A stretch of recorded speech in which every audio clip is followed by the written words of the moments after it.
Hello there friends, welcome back to another episode of Generation Tech. My name is Alan. When we think about the Imperial Navy, what we see in the films and TV shows doesn't really accurately show us how this massive military force actually works. It's basically just the highlight reel of them getting smacked by the rebellion. Today I want to take a look in between the lines and show you how the Imperial Naval Doctrine was actually built and how it gradually evolved to meet the threats that the galaxy threw at it during its 2 decades or so in power. In this video, we'll be talking about the more famous platforms like the TIE Fighter and Imperial-class Star Destroyer, but more importantly, we'll be also focusing on lesser-known starships that actually help maintain control of the galaxy, like the less exciting ARQUITEN-class command cruiser and the GOZANTI freighter, the workhorse of the Outer Rim. This is going to be a longer video, so grab some snacks, get comfortable, and enjoy.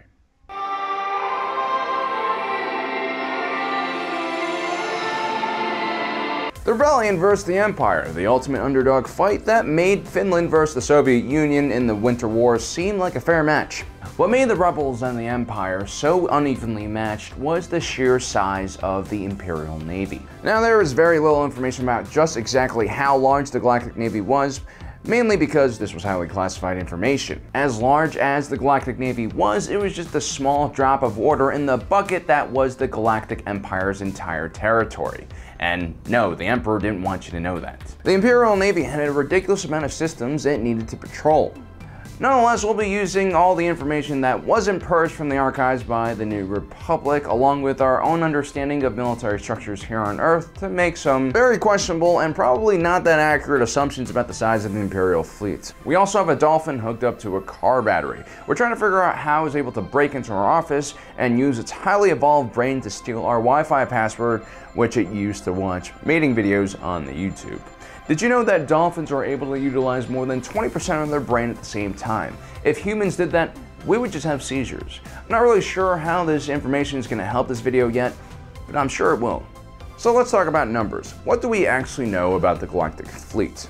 One of the most widely circulated numbers is 25,000. That's 25,000 Imperial-class Star Destroyers. Now some of you might be thinking, wow, that is a crazy amount of ships. But let's think about it. When compared to how many planets there are in the galaxy, is 25,000 starships actually that large of a number? Just how many inhabited planets are there in the Galactic Empire? Well, there are some very stark resemblances between our own Milky Way and the Star Wars galaxy. They are both similar in size, about 100 to 120,000 light years in diameter. They both are spiral galaxies, and judging by the distance between the stars and type of stars, both galaxies are similar in age. We can also assume that the Star Wars galaxy has a similar amount of stars as our own galaxy, which is around 100 billion. Now, not all stars have planets around them or planets that can handle life, but according to NASA, 1 out of 5 systems observed by their Kepler spacecraft have a planet that falls within the habitable zone. That's around 20 billion potentially habitable planets in the galaxy. Now, obviously, there are a bunch of different factors that will determine just how many inhabited planets are in the Galactic Empire. For one, they only control the center of the galaxy. The Outer Rim, Unknown Region, Hut Space are just a few places they have no influence at all. Most maps depict the Empire as only a small fraction of the entire galaxy. And then there's the possibility there just aren't enough sentient beings to inhabit all of these planets yet. While things in the core world might be a bit crowded and well developed, the further out you go towards the edges of the galaxy, the smaller the colonies will become and the more uninhabited planets you will find. So as far as canon goes, there are no official number of planets for the Galactic Empire, but in Legends we do have a concrete number, and that's 1.5 million member or conquered worlds, along with 69 million colonies. I consider that actually quite a conservative estimate. So let's go back to our previous number, 25,000 Imperial-class Star Destroyers. So what is an Imperial-class Star Destroyer? Well, it's more than just a ship of the line. It's very different from any ship we have here on Earth. It's part battleship, part aircraft carrier, part mobile command center. The Imperial-class Destroyer has a crew of over 9,000 officers and 27,000 enlisted men. On top of that, it has an entire legion of stormtroopers. Ships also have special personnel like diplomats, politicians, engineers, scientists, special forces that can handle a wide assortment of scenarios. The Imperial-class Star Destroyer was an elegant solution to a very vast problem. As we mentioned before, the Empire's territory is vast, and simply put, these Star Destroyers oftentimes were left alone. They had to be self-sustainable and able to handle almost any type of situation. So the Star Destroyer was not only a ship, but a mobile base that could expand its influence across a vast amount of space. One Star Destroyer could control an entire planet, or an entire system, or even an entire region. Its turbo lasers could be used for orbital bombardment and collective punishment. The ISD also had a contingent of support vessels, fighters, and armored vehicles, along with its Stormtrooper Legion. It had a military-class hyperdrive, which allowed it to travel many light years within a day, which gave it a very wide combat range. But the ISD was only deployed in the largest and most troubled regions. A backwards world like Tatooine would never have an ISD stationed there unless, say, some droids with secret schematics vital to the Imperial war effort landed on it. The ISD was also sometimes deployed to important resource-rich planets like Jakku, which had a huge amount of kyber crystals. So let's say the 25,000 Imperial Star Destroyers were mostly deployed on the 1.5 million member and conquered worlds.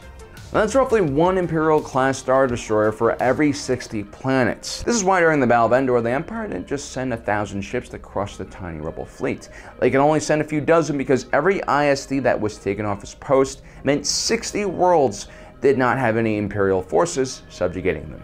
Now, obviously, not every world was a trouble spot. There were plenty of pro-Imperial worlds, and especially in the core region of the galaxy, that didn't necessarily need an ISD above its orbit. But nonetheless, the ISD were an integral part of maintaining the peace, and for the most part were deployed for defensive reasons, and not used in offensive campaigns.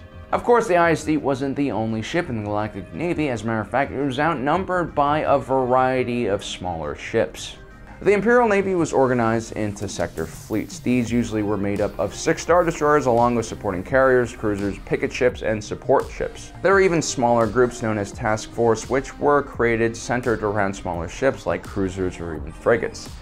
These task forces were mainly used to patrol the 69 million colonies that were way too small for an Imperial-class Star Destroyer. There's no way telling how many of these smaller support ships there were, but it's most likely for every Star Destroyer there were at least a dozen or so supporting or escorting ships deployed alongside it, not to mention dozens of starfighters. At the other end of the size chart, leading multiple sector fleets were over a dozen Super Star Destroyers. So as we found out, it's really hard to do a video like this. We went into this video not really knowing whether we would find an answer or not. And as you can see, the results are a bit mixed. Our concrete numbers are 13 Super Star Destroyers, 25,000 Star Destroyers, and potentially hundreds of thousands of cruisers, frigates, carriers, corvettes, and other smaller crafts. And that's just the Imperial Navy. We still have the Imperial Army, the Stormtrooper Legion. The point is, the Galactic Empire Armed Forces was massive, but the Galactic Empire's territory was even larger.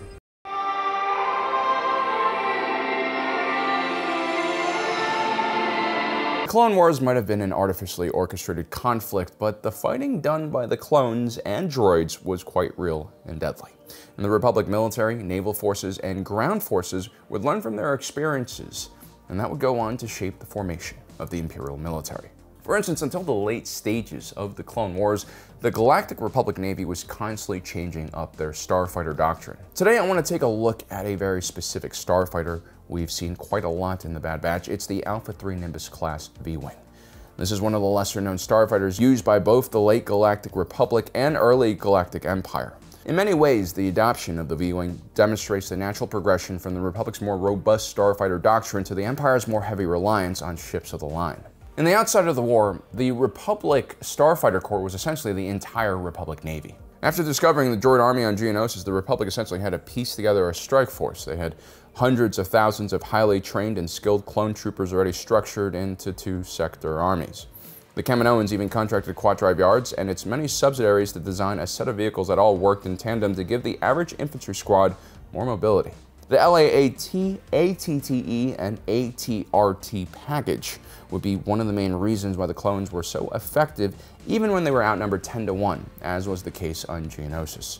Those 3 vehicles give you mobility, access to vertical space, and also a lot of speed. The Kaminoans even arranged for the construction of the Acclimator-class assault ship, which was just a military transport, with a massive ramp terrific for offloading and loading massive amounts of manpower and supplies. Although the ship was armed and armored and shielded, it was relatively to take out, especially when it was in the last stages of its descent into a planet, especially when they were at the last stages of their descent in atmosphere. Yes, it's impressive that these massive ships can even fly in atmosphere, but therein lies the weakness. They can barely fly in atmosphere.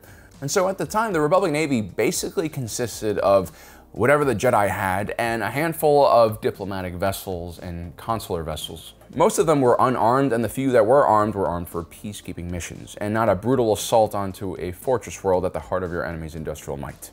And so at Geonosis, in order to kind of pave the way for the invasion force, the Republic had to rely on the Delta 7 Ether Sprite Jedi Starfighter and a prototype version of the V-19 Torrent Starfighter, which would become a lot more popular after this one battle. Luckily, the majority of the Separatist fleet attempted to escape Geonosis when the Republic fleet arrived. I guess those acclimators looked a lot scarier than they actually were, and all 12 of them end up making it onto the ground without much harassment, which is a big deal because they carried a lot of troops. You really can't afford for one of these things to go down. Now, after Geonosis, the Republic Navy would scramble to find as many different models and types of starfighters to try out for their starfighter corps. The V-19 Torrent would become the main space superiority fighter utilized by the Republic Navy. Designed and manufactured by Slane & Corporal, a firm that was known for very exotic and deadly designs. The V-19 had both lasers and an ordnance launcher, but the fighter lacked shields, and the first variant actually required an external hyperdrive ring, but the second variant did not. More importantly, the V-19 was nimble and quick and decently armored for a ship of its size. And I think the Republic made a good choice going specifically with Slane & Corporal. I mean, the galaxy was at peace for 1,000 years. A lot of your more traditional manufacturers were basically driven by a lack of demand for very, very aggressive military-style ships, and also there were regulations against certain types of ships, usually focused on capital ships, but I'm pretty sure there were probably some limits to starfighters as well. And so the only species who still knew how to make proper ships were either your larger firms like Quad Systems Engineering or certain species like the Mandalorians, who were always preparing for war and conflict. And Slane & Corporal, well, they were a lot more like the Mandalorians. They have a very warrior-like mentality. The Verpine were a very aggressive and innovative hive-based species that created all sorts of advanced weapons technology, all designed to kill. The 1,000 years of peace didn't really affect the Verpine's designs, unlike other manufacturers who were just pumping out, peacetime designs, which were, well, like peacetime designs. Take a look at the classic Spitfire. This beautiful bird would serve the Royal Air Force quite well throughout World War II, and it was crucial in winning the battle over Britain. To the untrained eye, the Spitfire basically looks the same throughout the war, but there are actually dozens of upgrades throughout the war to the Spitfire. For instance, the Spitfire Mark I debuted in 1938, and by 1945, they were on Mark 24 already. The Mark 24 was twice as heavy as the Mark I and had almost twice the horsepower and had a completely different light characteristics. They also changed the control surfaces, even the famous elliptical wing design was changed, and the Browning machine guns were eventually replaced and upgraded to 20mm cannons. Then you had the pre-war design of the extremely underrated Hawker Hurricane. Its Mark I variant had fabric-covered wings and a wooden propeller. And it still didn't stop the Hurricane from getting more than half of the confirmed kills during the Battle of Britain. Although later variants did have, like metal skin over the wings. Yeah. We see the same thing happen with pre-war designs in the Clone Wars. In a lot of ways, the Delta 7 Ether Sprite, which the Republic relied on so much in those early days leading up to the war, represented your typical peacetime design. It was never properly tested in wide-scale battles where debris and stray laser fire streaks through the sky. Add in the Jedi's pacifist views on using deadly force, and you have a very beautiful, very nimble starfighter which just lacks firepower and defensive measures. The Delta 7 was really just a work of art, and it even lacked many sensors and aids that normal pilots used because the Jedi liked flying through the Force. Now, this was a luxury that the Jedi enjoyed before the war properly started, but it became a quick liability as well once the war began. I mean, the Delta 7 Ether Sprite had to be switched out pretty quickly because they were losing so many Jedi in this thing. In a lot of ways, flying that Delta 7 was like driving a manual transmission. It's fun, and at one time it was probably better than most automatic transmissions, but nowadays you have like paddle shifters, Tiptronic, DCT. The V-19 being far more practical than the Delta 7 would eventually become the... And so it's not surprising that the V-19 being far more practical than the Delta 7 would eventually be the workhorse for the early Republic Navy, and it would be joined by Incom Z-95 Headhunter, and also Corsair Manufacturing's Y-Wing. Now, if you take a look at the V-19 Torrent Starfighter, it is a bit smaller than your typical space superiority fighter. But if you take a look at the type of enemies the V-19 went up against, it was actually pretty bulky, especially compared to all of the droid fighters. Droid fighters? Foo fighters that the Separatists used. And that's because the Separatist Navy relied on swarms of extremely short-range and short flight time droid fighters like the Vulture droid. And these are super cheap, basically expendable defensive assets. Because droid fighters didn't have a living pilot, you could save a lot of space and weight. You can remove the cockpit, all of the controls, the life support systems, and the armor around the pilot. This made the Vulture droid far smaller than any manned fighter, and is also extremely nimble. While the V-19 Torrent starfighter did a good job against the Vulture droids, it lacked the punch you'd want in a true multi-purpose starfighter. There's always a trade-off between running several different models of fighters in your Navy with niche roles and abilities and just having one standard fighter who can do everything for your Navy. I mean, the latter usually happens when a military is either resource limited or trying to just decrease the costs of their military force. And we're not just talking about the construction costs, but also the maintenance. And this is usually achieved by just scaling up production. It's the economy of scale. For a while, the Galactic Republic faced threats of all different kinds from different directions and relied on a patchwork of starfighters. But in the long term, there were definitely a lot of voices calling for a standardization and consolidation of the starfighter corps. The closest thing the early Republic had to a multi-purpose starfighter that actually could perform the role required of it was the Incom Z-95 Headhunter. But it was built and designed many decades before the war even started, and without substantial upgrades, it just wasn't up to the task it was given. Now, eventually, a new, larger starfighter came out of Incom Corporation, the ARC-170. This was designed as a long-range scouting vessel. It was a large vessel at 12 meters long, almost twice as long as the V-19 and Vulture droid. It also had a crew of 3 to sustain it on those longer missions. Equipped with medium cannons, which were quite heavy for a small craft, a very powerful engine, hyperdrive and deflector shields, and a very advanced sensor suite, Republic strategists loved the flexibility that this starship could give to them. And a lot of you guys are probably pointing out that the ARC-170 shares a lot of similarities with the Incom X-Wing that would replace it and give the Rebellion a similar advantage over the Empire when they used it. But here's the problem. The Republic's leaders were looking for that multi-purpose starfighter, and they decided to try out the ARC-170 in that role.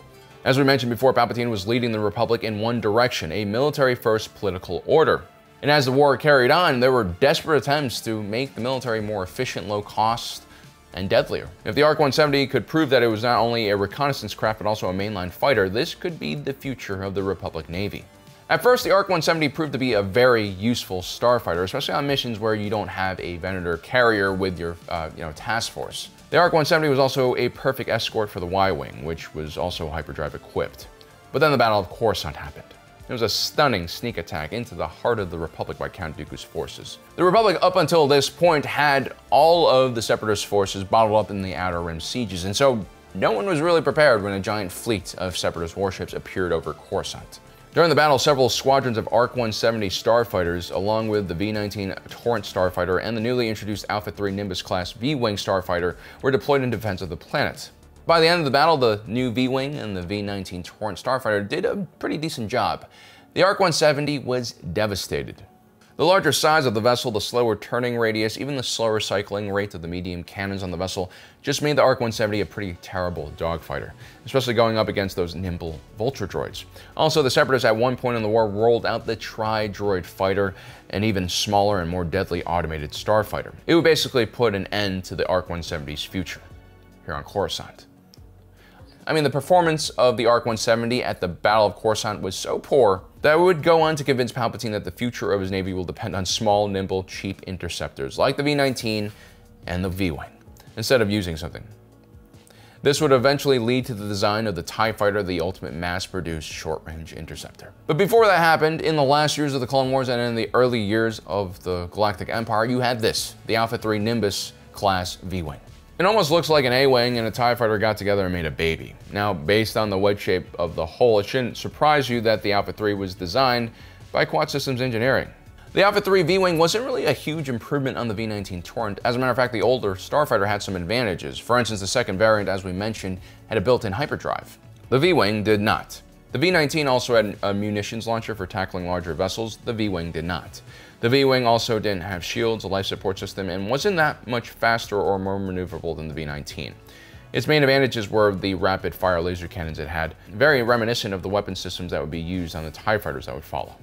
The V-Wing would also use a version of the twin-ion engine, one of the most efficiently designed engines in Star Wars history. This is really the main reason why the V-19 and all other starfighters were sort of phased out towards the end of the Clone Wars. Palpatine really wanted his next generation fighters to use the twin-ion engine, one of the most efficient engines ever designed. What's even more impressive is that this engine has 0 moving parts. That significantly increases the reliability of this vessel and lowers maintenance costs and work. And because the V-19 was created by the Verpine, it had a lot of different alien species working there, and that's not something that the Empire was really comfortable. They didn't want their state-of-the-art starfighter being designed by what they saw as enemies of the state. Quad Systems Engineering and its parent company, Quad Drive Yards, already supplied most of the Galactic Republic Navy.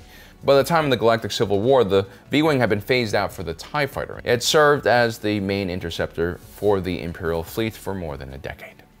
In a lot of ways, the V-Wing was really a stopgap measure used by Emperor Palpatine to basically hold over his forces until the TIE Fighter program was properly designed and ready for launch.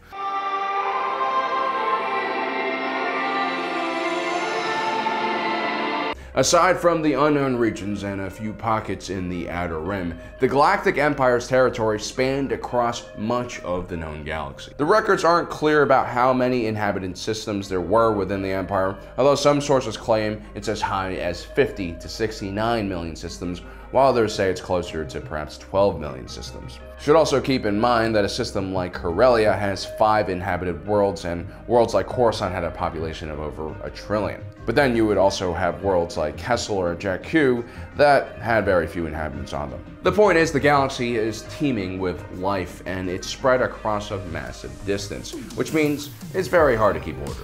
This has always been a massive problem for any galactic government, whether it was the Republic or the Empire or something else in between. Now, the Republic's strategy was always to just guard the core and mid-rim world with a small peacekeeping group. This is where the majority of the Republic's economic and industrial production came from. The Outer Rims, on the other hand, lacked a population and also lacked a lot of representation in the Senate, so they were pretty much left alone. Demilitarization 1,000 years before the Battle of Yavin meant that most planets were kind of expected to create their own local defense forces or planetary militias. This was easy for a planet like Quat, which was home to a giant orbital shipyard, but very costly for almost everyone else. Now eventually the Republic would create a free trade zone, which would encourage private organizations to come in, take over, and then build their own infrastructure and security. But this strategy ultimately did not work out great for the Republic, and the galaxy was pulled into a massive civil war between the core and the Outer Rim. The Empire had a more hands-on approach. They would introduce a planned economy, nationalize many of the strategic resources in the galaxy, along with the military-industrial complex, so that they could create a massive fleet to control everybody. While many contemporary historians will argue that the Emperor did stabilize many regions of the galaxy, especially in the earlier years of the New Order, the Imperial fleet was still ill-equipped to guard all of their territory. This only became more apparent when Emperor Palpatine started relying on the Tarkin Doctrine. Tarkin understood that with the current configuration of the Imperial Navy, it would be prohibitively expensive to control the entire galaxy through the deployment of a massive fleet. And even if a massive fleet like this could be built, small stateless insurgent forces using slash and run attacks could prove to be difficult to stop. He proposed the concept of rule of fear. This idea was to make people so terrified of the consequences of fighting against the Empire that it would prevent any further dissidence. Everything in the Galactic Empire, from the Star Destroyers to the helmets to the AT-ATs, were created with this concept in mind. The Doctrine also relied on making an example of someone, or in some cases entire planets, to get their message across. Of course, we'll see later on in the Star Wars saga that the Tarkin Doctrine didn't work at all. The destruction of Alderaan was seen as cruel and unnecessary, and once the rebels were able to destroy the Death Star over Yavin 4, the incident actually caused an upswing in rebel recruitment and also an upswing in Imperial defecation. Defection. No, defecation. Now, the other part of the Tarkin Doctrine was a reliance on the massive Imperial-class Star Destroyer. It was said at the height of the Galactic Empire, the Navy actually had 25,000 of these ships. It was definitely an impressive battleship. Had the Galactic Republic had access to the ISD, they probably would have made short work of the Separatist Navy. But by the time it was introduced, we no longer were looking at conventional battles like the ones we see during the Clone Wars era with giant battleships exchanging broadsides. Now we're dealing with a very different, very small and mobile enemy.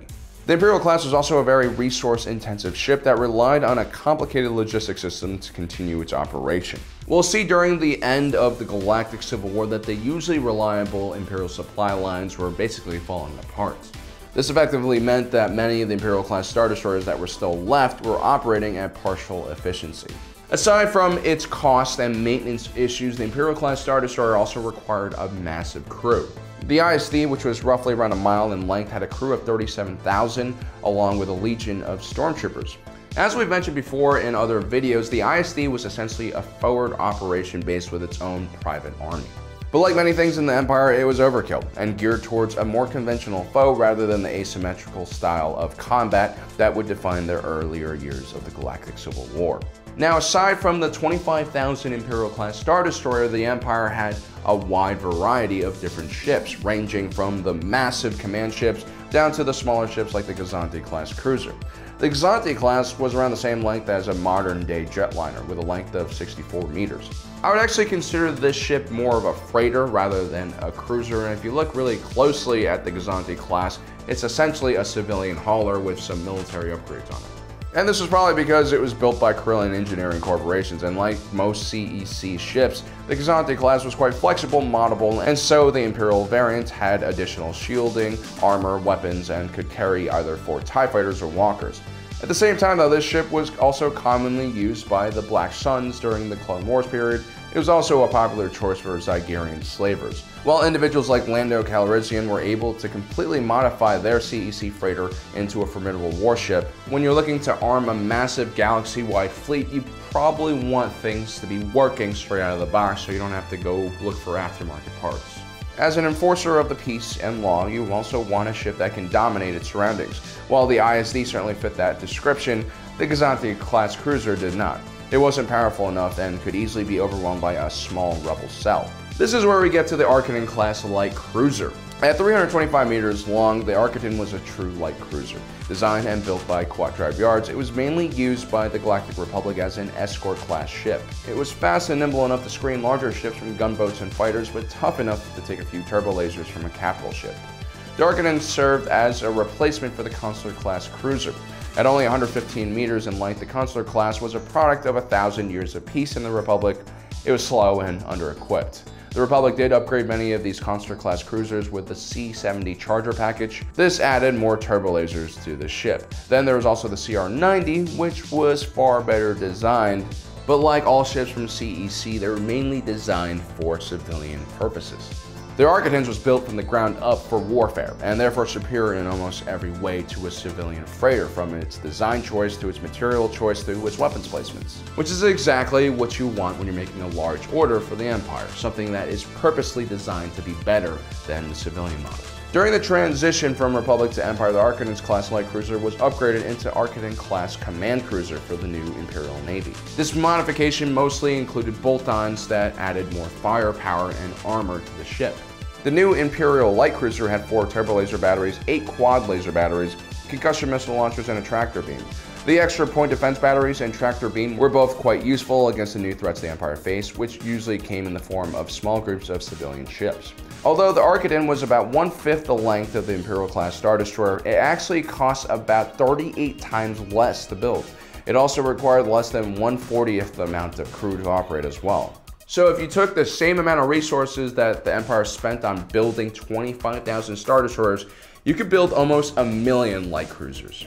And who knows how many light cruisers could have been built instead of the Death Star. What we do know for sure is that 38 light Imperial cruisers can probably control a much wider area than one single Imperial-class Star Destroyer. As well equipped as a Star Destroyer was, it could only be in one place at a time, and unlike the Venator-class Star Destroyer, the ISD lacked longer-range snub fighters that were hyperdrive equipped. The reality was the Imperial-class Star Destroyer was never in the right place during the right time. It usually got there way too late, and the rebels were already well on their way. In combat situations, the Imperial light cruiser seemed to cause a lot of headaches for the rebellion. A small Imperial fleet made up of 3 ARQUITEN cruisers and 2 GOZANTI-class freighters were able to prevent the infamous Phoenix Squadron from breaking through an Imperial blockade over Ibar. Phoenix Squadron's convoy was heavily armed and included several Carillion corvettes, along with their usual assortment of snub fighters, along with several inches of reinforced plot armor surrounding the most important characters. The cruiser caused such a large problem for the rebels that they actually had to look for a new snub fighter to help them break this blockade. Eventually, they found a prototype B-Wing with a huge beam laser on it. It was able to defeat the small Imperial fleet, but it was kind of a one-off design. The production B-Wings that we would see the Rebellion use later did not have this weapon. The ARQUITEN class with its quad laser batteries proved to be especially deadly when it came to hunting down enemy fighters. The light cruiser could also carry a few TIE fighters in its interior hangar to supplement its force. So Imperial Naval Doctrine was really antiquated. I mean, like early 1900s antiquated. They were using battleships in lines and exchanging broadsides with each other.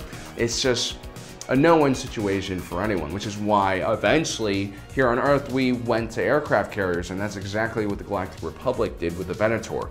These were not the most powerful Star Destroyers, but they did have a huge complement of long-range fighters. When the Galactic Empire transitioned, though, you were looking at a more peacekeeping operation. That's what the Imperial Navy was basically doing during this time, and I believe that the light Imperial cruiser is a much better option. It's just about the right size at 300 meters. It's scary and large enough that most rebel forces won't be able to do too much damage against it.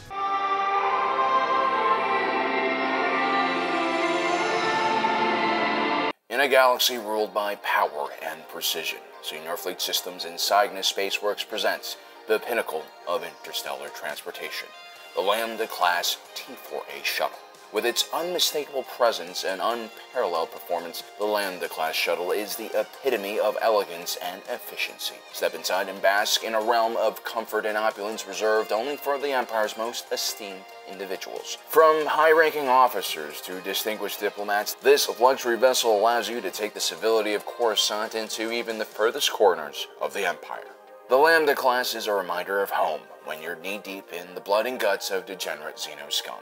Long live the Empire, long live Senior Fleet Systems. That's how I imagine Senior Fleet Systems marketing department would advertise this vessel, with a lot of high production, sleek shots of the vessel, along with this story that builds the image of what should be the perfect Imperial officer. An individual who can only be defined by his possession of this wonderful ship. And I'm sure a lot of Imperial officers ran to their, requisition officer and asked for an upgrade to their personal craft. And I completely get it. I mean, look at the LAMBDA's sleek and elegant design. It's a complete departure from the usual Imperial designs, which were both British and uninspired in the most spectacular way. Both form and function in Imperial design are focused on creating fear and obedience. So where does this shuttle then fit into the Empire's grander schemes? Well, what drives a person to become a dictator? Most people are satisfied with much smaller amounts of power. And the smartest amongst us probably understands that, governing your fellow man or woman is probably the worst job that you could take on.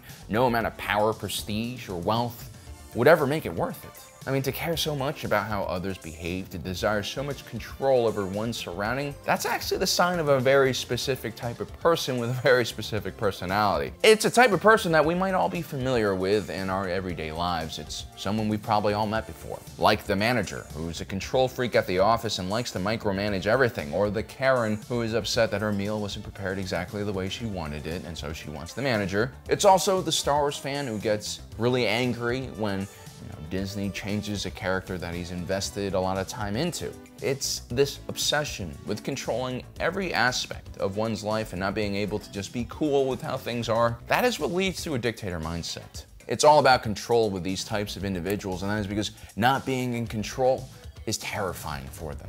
A dictator really is a prisoner to their own inability to just chill the f*** out. And so you'll see a dictator intrude into every aspect of their subjects' lives. His fear becomes the Empire's fears. His preferences become the Empire's preferences. Maybe he hates Wookiees because of some unknown disgust he has over excessive hair. Even though we all know Wookiees are amongst the cleanest creatures in the galaxy and smell like warm milk and cookies. But it doesn't really matter. Because of Palpatine's irrational view of Wookiees, he ends up turning a proud and honest species into slave labor for his Death Star program. It's a complete waste of a very industrious species that has a lot to contribute to the galaxy. Empires aren't just evil, they're inefficient. It's really just a system built so that one old wrinkly scrotum-faced man can feel comfortable in his little safe space. And so naturally, when a dictator starts creating rules about what is okay and what's not, he separates society into different classes. You have the Imperial citizens, who are loyal, and then just everyone else, the so-called enemies of the Imperial system. You have the Jedi, who are religious zealots. You have the Republicans, a corrupt elite class of politicians who benefited from the previous Republic government. You also have rebels and bandits, and of course the most hated of them all, the filth and unwashed rabble of the Outer Rim. Now, the rational way of viewing things is that there are individuals within every demographic that bring value and worth, and generalizing people by a group is a really dumb way to live your life. You're gonna miss out on a lot of awesome stuff. But the last thing a dictator really wants is for people to think for themselves. What the dictator really wants to do is create groupthink surrounding the ideas that they believe in. And so Palpatine, through his Comp Nor political movement, would create the image of the ideal Imperial officer. Human, male, tall, ideally from one of the core planets, ideally from a rich and well-established family as well. And the LAMBDA class T4A shuttle, well, that obviously is his daily commuter, a luxurious craft built for a man with great importance and style. In a way, it's like the Mercedes-Benz 770 used by high-ranking Nazi officers. The mere sight of the LAMBDA class brought Imperial officers and stormtroopers to attention. Which is probably why the LAMBDA class was also the preferred infiltration vessel by Rebel Special Forces. Such was the prestige of those who were usually on the craft that guards rarely ever questioned who was on board. Now, naturally, Palpatine also wanted a hand in the design of this ship. I believe his idea here was to create a symbol of loyalty. The LAMBDA is a privilege assigned to only his most loyal and competent soldiers. A reward for no doubt very terrible things that these officers had to do to prove their loyalty to the Empire. Dictatorships depend heavily on blindly loyal individuals. These are people who lack autonomy and thought. But even the dumbest brick will begin to question why he's slaughtering innocent aliens and enslaving them if he's gaining nothing from it. But if you put a shiny new LAMBDA class TA-4 shuttle in front of him after he massacres a village you wanted him to do, well, then it starts making sense. His behavior is validated, his reward is clear and present. It's a solve for the smooth-brained and simple-minded. I mean, the LAMBDA class shuttle wasn't all that different from, those special trips or like car giveaways that multi-level marketing scams use to kind of distract everyone from the fact that they're all getting ripped off.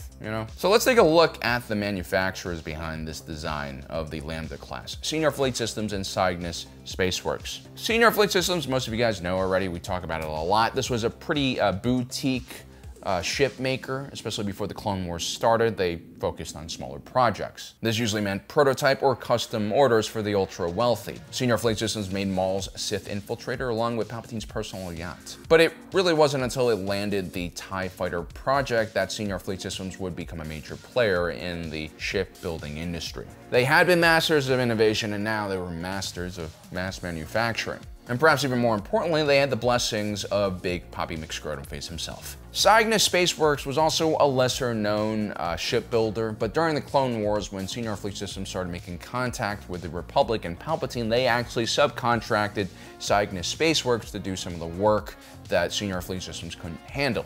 Now, Cygnus mostly focused on troop transports and gunships. This included the Omicron-class attack shuttle used by the clone Force 99. You can already see the similarities between this vessel and the LAMBDA class. Both designs feature that tri-wing shape. Cygnus also produced the new class assault transport. Both of these ships provided a much more comfortable interior for passengers than the LAAT series of gunships and troop transports. The LAAT, designed by Quad Systems Engineering, subsidy Rathana Heavy Engineering, was a part of a larger Republic infantry mobility ecosystem that also included the ATTE and ATRT. The LAAT was only really useful within system because it lacked the hyperdrive and those other creature comforts. And so Cygnus brought the shuttle and dropship designs, and Senior Fleet Systems basically came in and made everything a lot better and more elegant. At around 20 meters in length, this ship was crewed by 2 pilots and had room in the back for up to 20 passengers. Although usually you just had 1 or 2, really rich individuals in the back, until later on when the LAMBDA class had to be used for troop transport.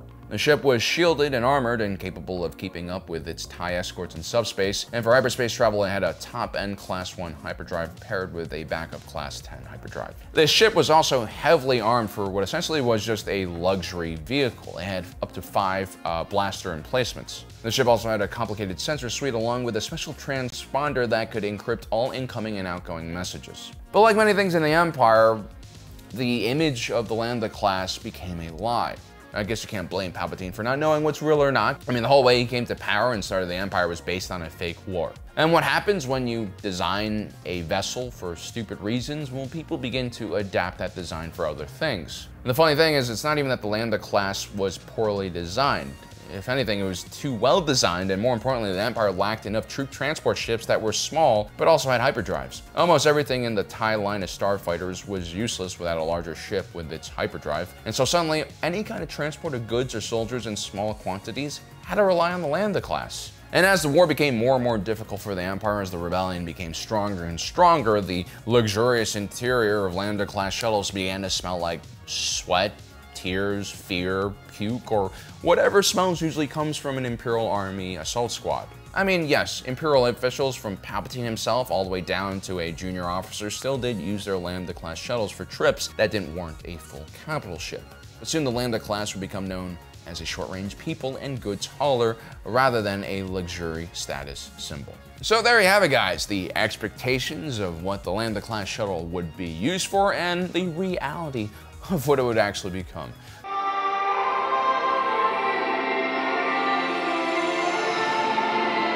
Today we're going to be talking about a relatively mundane ship. It doesn't have a very inspired design, it's boxy and economical. As a matter of fact, it's probably one of the most boring ships in the hyperspace lanes. We of course are talking about the GOZANTI class cruiser from Gallifrey Yards. This relatively common ship might not seem very impressive. It's not going to be on any YouTuber's top 10 list for like combat abilities. But in many ways, this was the most important ship in the galaxy, and it kept the Republic and later on the Galactic Empire functional. So what made the GOZANTI class cruiser so important? Even during the golden age of the Republic or the High Republic period, the galaxy was still a relatively dangerous place to live in. Because no matter how large and encompassing the Central Galactic Government was, it lacked the political and economic ability to really properly patrol and secure every system. The Republic would attempt to control the galaxy through every means: a powerful federal military, economic expansion, subsidies, along with funding for local and systems defense forces. The Empire would try to control everything through just massively expanding the Imperial military and military-industrial complex. But even their massive navy was probably only a few times larger than the biggest old Republic navies, and still very incapable of securing every corner of the Empire. And so in the far reaches of the Outer Rim, or in wild space, or on the edges of the unknown region, it was extremely difficult to get regular shipments of just basic goods. This wasn't only because hyperspace lanes themselves were shaky and not very well established, it was also because in these less populated areas, you usually had the presence of gangs and other individuals willing to take advantage of the lack of law and order. It was with these hyperspace lanes in mind that the GOZANTI class cruiser was designed and built. The GOZANTI class cruiser was a product of Corellian Engineering Corporation. Headquartered on the famous world of Corellia, home of the massive sprawling industrial wasteland populated by wretched street urchins and migrant workers. It was a tough place to make a living, but such toughness crafted some of the finest and most durable ships in the entire galaxy. Now, Corellian ships didn't look pretty. If a ship looked like a flying box of some kind, it was most likely Corellian. Some examples of their previous work would be the famous YT-1300F freighter, aka the Millennium Falcon, the CR-90 Corvette, aka the diplomatic blockade runner known as the Tantive 4, and of course, the Sphyrna-class Hammerhead Corvette, forever immortalized by the Light Runner's epic ramming attack. But CEC was facing some pretty big political and consumer backlash. Like Toyota, their mid-sized pickup truck kept on getting stolen by terrorists and used in crimes against humanity.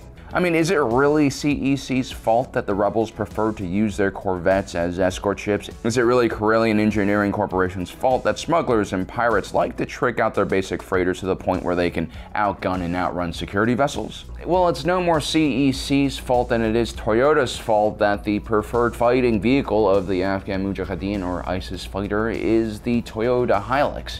And although we might have ideological, religious, and cultural differences with these individuals, we are all united by the fact that Toyota makes very reliable pickup trucks. And the GOZANTI class cruiser was very similar in this way in how it was represented across the entire galaxy.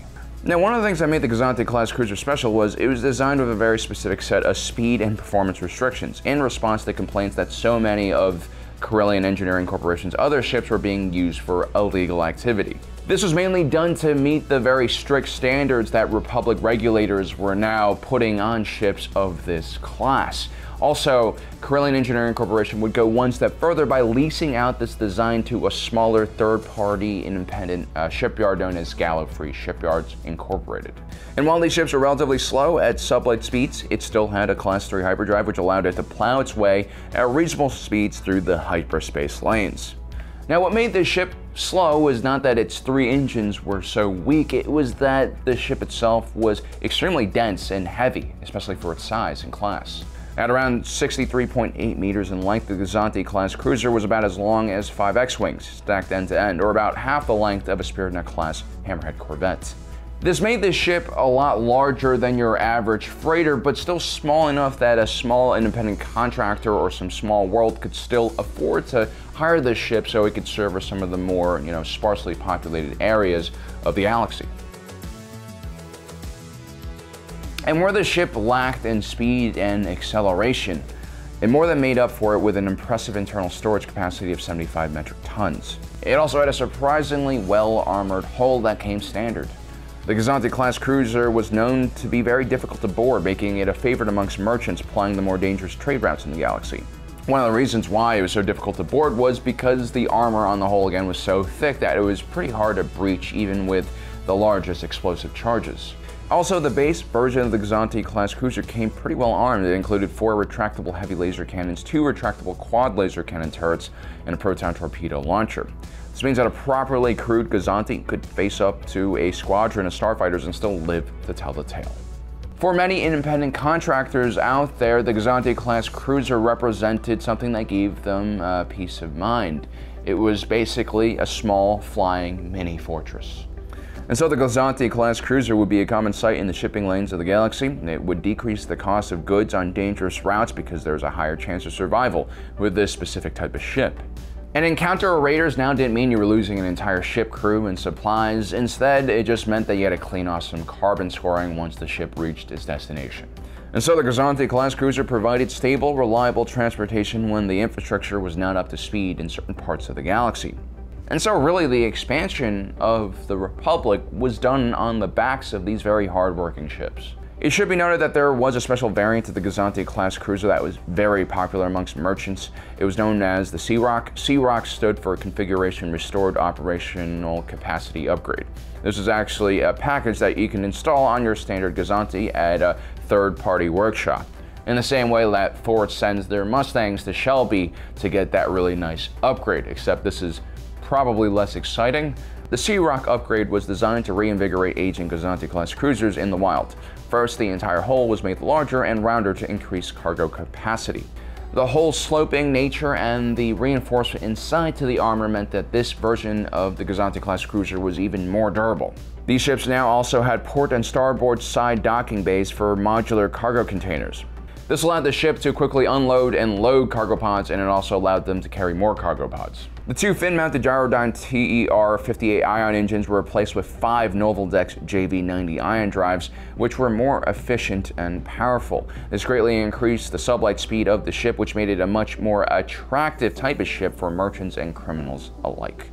The only trade-off is that the ordnance launcher was removed and some of the quad laser turrets were also removed. The criminal as Morrigan would use the CROC variant of the GOZANTI to smuggle everything from generators to puffer pigs, which actually sound absolutely delicious. The Black Suns also used the modified GOZANTI class cruiser as sort of a troop carrier. They famously provided muscle for most of the underworld, and their ships were very easy to recognize and painted in black with gold highlights. You also had ships like the Krait's Honor, which was equipped with turbo lasers, extra laser turrets, an additional proton torpedo launcher, upgraded sublight engines, and a military-grade deflector shield. This is probably one of the most overpowered GOZANTI class cruisers around. It was owned by Keldor Seco Voss and used to protect smaller merchant ship companies in the Outer Rim from pirates hired by the Trade Federation. They were trying to monopolize the free trade zone at the time. It's not surprising then that the CROC variant of the GOZANTI class cruiser would be used extensively by Confederate privateers. Privateers were essentially pirates that were commissioned by the Confederacy of Independent Systems to basically attack Republic trade routes. This same cruiser, ironically, was also used by the other side of the war as well, and also neutral factions as an escort vessel for transport ships. Basically, if you saw a GOZANTI-class cruiser during the Clone Wars, it's very possible it could be an enemy, a friend, or just some random. These ships were everywhere, especially in the trade routes. Other than as privateers, the Separatists would mainly use the GOZANTI-class cruiser as support ships for their fleets. These could be identified by the Separatist markings on their hull. The Republic, on the other hand, had been using the GOZANTI-class cruiser ever since it rolled off the assembly line. It was initially designed for the Republic Judicial Forces, a paramilitary force that functioned sort of like the federal police. Also, in the first few months of the Clone Wars, before the Venator-class Star Destroyer was in operation, basically the GOZANTI-class cruiser had to fill in as a capital ship. Also, for safe and secure travel across war zones, the GOZANTI-class cruiser gives refugees and vacationers alike a peace of mind they just couldn't have on other types of transports. Now, for a fan like me, I most associate the GOZANTI-class cruiser with the Empire period, and that's especially because I really enjoy the Rebels TV show. The GOZANTI-class cruiser is present in many of the show's episodes and was a mainstay in the Imperial military, especially in the Outer Rim territories where the populations were so sparse and spread out that deploying an Imperial Star Destroyer just made no sense. But actually, during the early Empire period, the GOZANTI-class cruiser was in danger of being phased out. And that's because there were some really toxic mentalities in the Empire at the time. Wilhelm Tarkin had the Emperor convinced that size mattered, and the larger the ship, the better it would be at peacekeeping, or something idiotic like that. The reality was the GOZANTI-class cruiser was the perfect size for the outer edges of the Galactic Empire, and it could keep these regions secure and stable at a fraction of the cost of even a ARQUITEN light Imperial cruiser. The Empire had their own special type of GOZANTI-class cruiser known as the TIE Carrier variant, where the Sea Rock had exterior hardpoints for large freight containers. The Imperial version had 4 hardpoints for TIE fighters. This greatly extended the range of the TIE fighters on board, which lacked a hyperdrive and also life support. At the same time, it greatly increased the offensive and defensive capabilities of a GOZANTI-class cruiser. These ships could easily hold their own against pirates and bandits, and only a very determined and hardened rebel unit could easily destroy one of these ships. The GOZANTI-class assault carrier was another variant used by the Empire. Instead of having hardpoints for TIE fighters, these ships could carry 2 all-terrain armored transports, or 4 all-terrain scout transports, or 4 all-terrain defense pods, and still have room to carry a dozen or so Wookiee slaves in the hold. This ship could do it all for the Empire. The last Imperial variant we'll be taking a look at is the IG-V55 surveillance vessel, or Imperial listener ship. This specialized GOZANTI-class cruiser was utilized by the Imperial Intelligence Information Office to monitor communications. The ship was equipped with multiple sensors and had an operations center aboard commanded by a group of Imperial intelligence officers with cybernetic implants which helped them shift through data. The Rebel Alliance would actually use the GOZANTI-class cruiser as well as mainly an escort ship, and when times got hard, as a capital ship. These were heavily upgraded GOZANTI-class cruisers that were probably very similar in design and modification to the ones used by privateers during the Clone Wars. Even during the Cold War and the First Order Resistance War, you still had GOZANTI armed traders fighting all across the galaxy, usually used by civilians. These were pretty basic GOZANTI-class cruisers upgraded with a few military components like extra shields or turrets. The GOZANTI-class cruiser reminds us that it's not always about the quality of the ship, it's about how easy and economical a ship can be. In many ways, the GOZANTI-class cruiser is like the Honda Civic or Sherman tank of Star Wars because it's so easy to use and so functional that everyone uses it. And so without this ship, who knows what would have happened.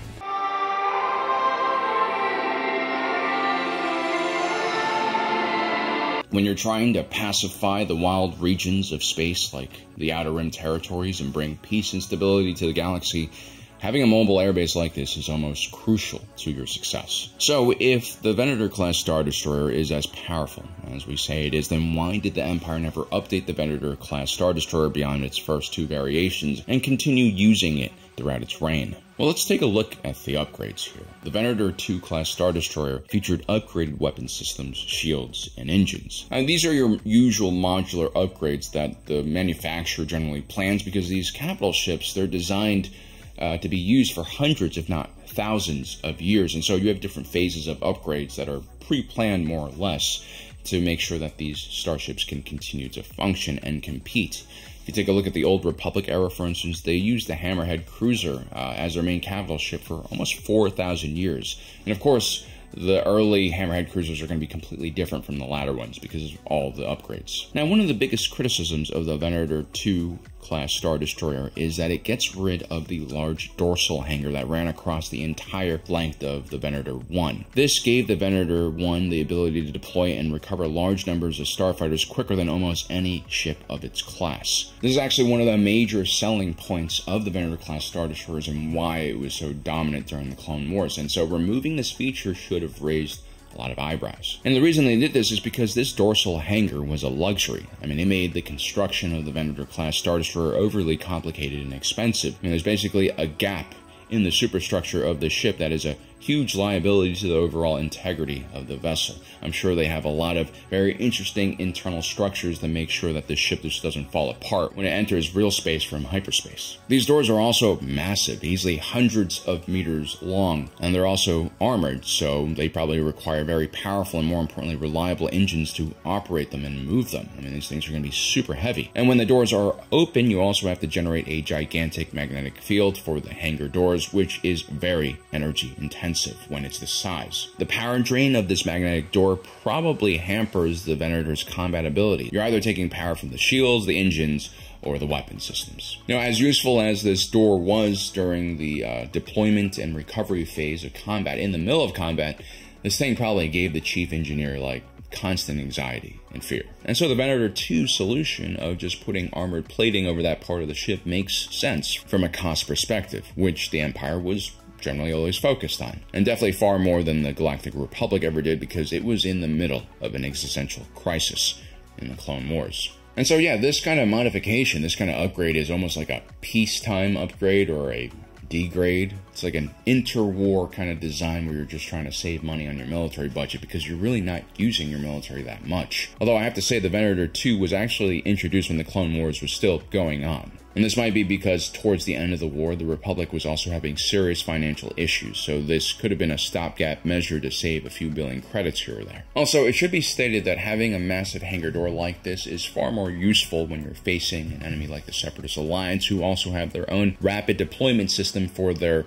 droid fighters. But now, since the Empire's main job is securing, and let's be honest, oppressing its own populace, now when you're a Venator-class Star Destroyer hanging in orbit in a slightly threatening way over an Imperial settlement, that tiny ventral hangar that now is the Venator 2's main hangar becomes the quickest path for a TIE bomber to go to the surface and do bombing runs. But here's the thing, when you seal the top door of the Venator-class Star Destroyer, you really get rid of its most unique and powerful characteristic, and you basically are compromising, and that really hurts the longevity of this platform. The Venator 1 class Star Destroyer worked quite well in the earlier years of the Clone Wars, when the battle lines were still moving all over the place, and there were a lot of engagements that required both offensive and defensive strategies. The Venator 2, with its sealed hull, in a lot of ways was a step towards the Imperial class Star Destroyer in its purpose and design. It was more heavily armored and armed, it depended less on its complement of fighters, and that was kind of perfect for the latter parts of the Clone Wars known as the Outer Rim sieges,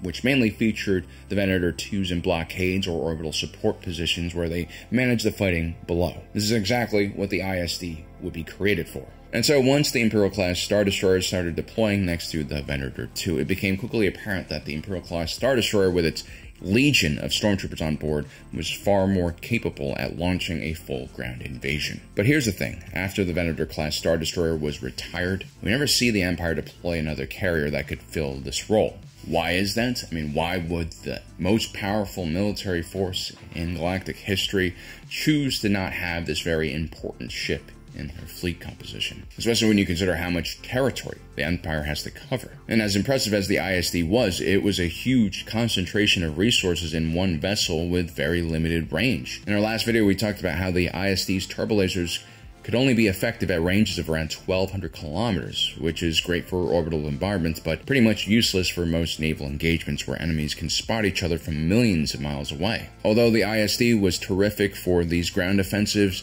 it just didn't have enough starfighters on board, or the right type of starfighters for the type of missions you would need to pacify an entire sector. So actually, the Empire does have a carrier. It's just not as large as the Venator. They have this thing instead. It's the QUASAR Fire class cruiser carrier. There are two variants of this, and as far as I can tell, the second version is just, again, it's going to have those modular upgrades we talked about to bring it into the next phase of its operations. Now, the QUASAR Fire class cruiser carrier at first glance will seem very underwhelming at 340 meters in length. It's about a third of the size of the Venator class Star Destroyer, and it can only carry a complement of 4 squadrons of TIE starfighters. That's about a tenth of what a Venator class Star Destroyer could carry, and it's even less than the 6 squadrons that an Imperial class Star Destroyer can bring to the fight. The QUASAR Fire class cruiser was also armed like a carrier, which means aside from the 2 light turbo lasers for point defense, this vessel mainly relied on its onboard complement of fighters for protection. That or its escort vessels, usually GOZANTI class frigates and ARQUITEN class light cruisers. You know, in the grand epic space battles of the Clone Wars, the QUASAR Fire class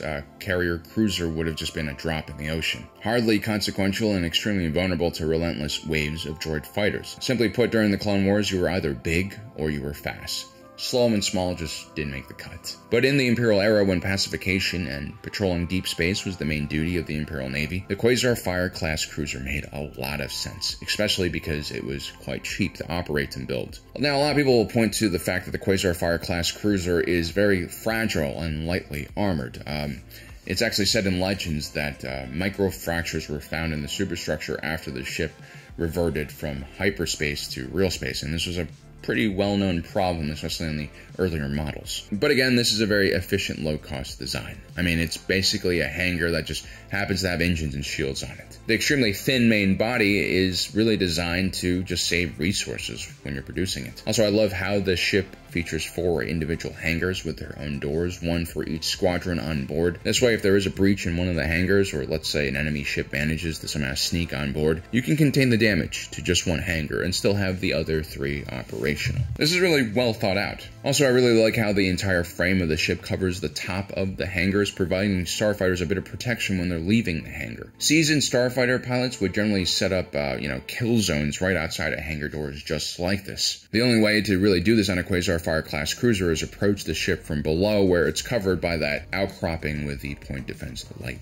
turbo lasers. Again, this is a really thoughtful design, and when you take into account what the Empire's needs are, this ship is probably going to be better than the Venator class Star Destroyer in a few very important ways. So the backbone of the Imperial fleet is the Imperial class Star Destroyer. The ship is not built for traditional combat, as the Empire has no near-peer threats for most of its history. Instead, this vessel is essentially a glorified mobile operations base. With its Legion, or 10,000 stormtroopers on board, dozens of walkers, tanks, even prefabricated bases that could be placed on the surface of a planet within minutes, were all designed for oppression and holding territory. The turbo laser batteries, which are ineffective for long-range combat, are great for fire support or just inducing fear in the local population, a la Tarkin Doctrine. Remember, the Empire had a military-first economy, perhaps one of the dumbest economic systems ever devised by man. And that's because economic generation depends on the seizure of more resources in territory and planets, something that is both unpredictable and oftentimes creates more enemies for you to fight. It is completely an unsustainable system.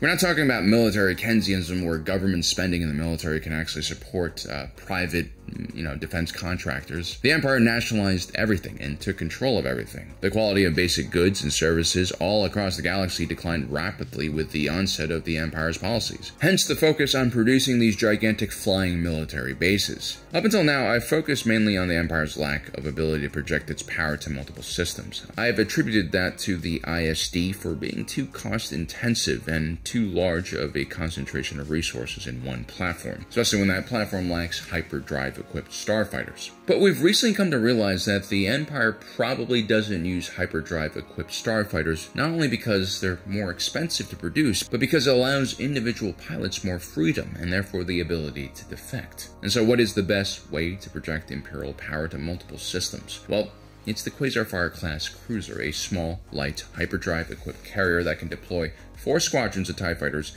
enough to handle most pirates or bandit threats. It's basically 2/3 of the starfighters found on an Imperial class Star Destroyer, and it can be built at a fraction of its price and operations costs. The reality was, the Venator-class Star Destroyer's upgrade wasn't the only thing to doom this platform. Simply put, the Venator-class Star Destroyer was just too expensive to operate. Even though costs decreased as the platform matured because its supply chains and vendors became more efficient, but there was still one glaring issue with the platform, and that was all of the starfighters on board. A Venator-class Star Destroyer could carry 192 Alpha 3 Nimbus-class V-Wings, along with 192 ETA-2 act as light interceptors, along with 36 aggressive reconnaissance starfighters. That's 420 starfighters. That's 35 squadrons, and it's kind of ridiculous. I mean, you could carry out 35 different strike missions to 35 different sectors all at one time. Such is the power of this vessel, and that was important when the Republic was being overwhelmed in the initial years of the Clone Wars.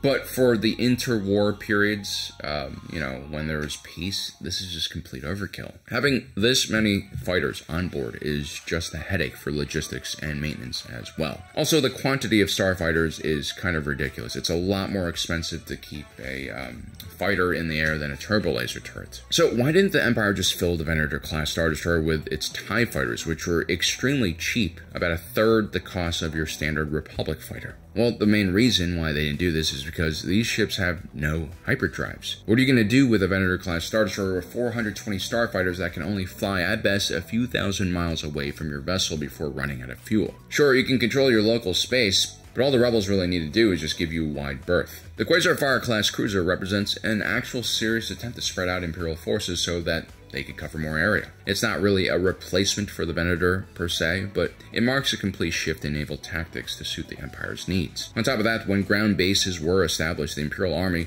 would usually operate their own squadrons of TIE fighters, further increasing the envelope of starfighter coverage in Imperial space. The Imperial Army aviation is not something that is widely discussed, but this is also a very robust deterrent the Empire had. The Army even had their own experimental fighters like the TIE Striker, which actually could fly by using lift, making it one of the most dominant in-atmosphere fighters in the galaxy. These army bases were also able to patrol the local systems at a fraction of even the QUASAR Fire-class cruisers' operating costs. So I realized, a lot of Star Wars ships are misunderstood, and this is primarily because of the Empire's own propaganda.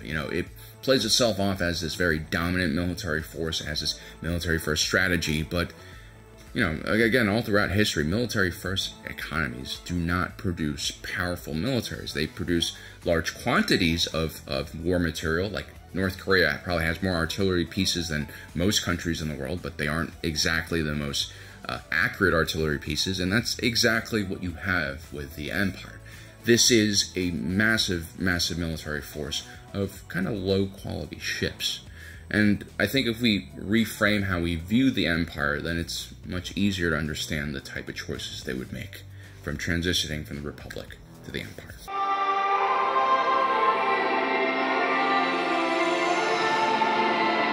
Creating defensive technology is incredibly difficult. It's mostly a reactive field.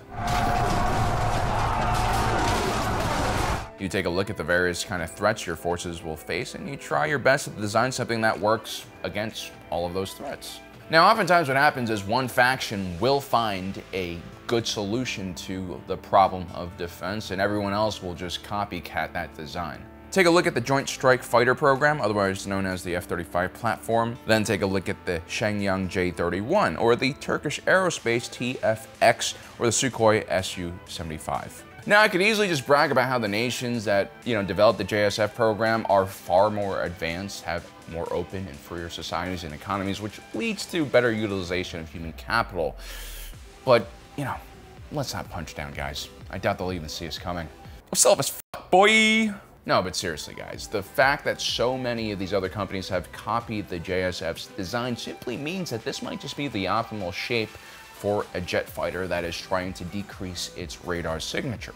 I mean, for instance, take a look at the B-2 Spirit bomber, and then you have the F-117 Nighthawk, and then you have the B-21 Raider, which hasn't even been built yet, or China's proposed H-20. They all look pretty similar. So what's with all the stealth designs? Well, it's because the #1 danger that jet fighters face in the modern world, aside from poor maintenance, is being detected by the enemy and then getting shot down by some kind of guided munition. Everyone more or less faces the same problems when it comes to jet fighter design, and so it's very likely that these other companies came up with the same solution as the F-35, but through their own R&D.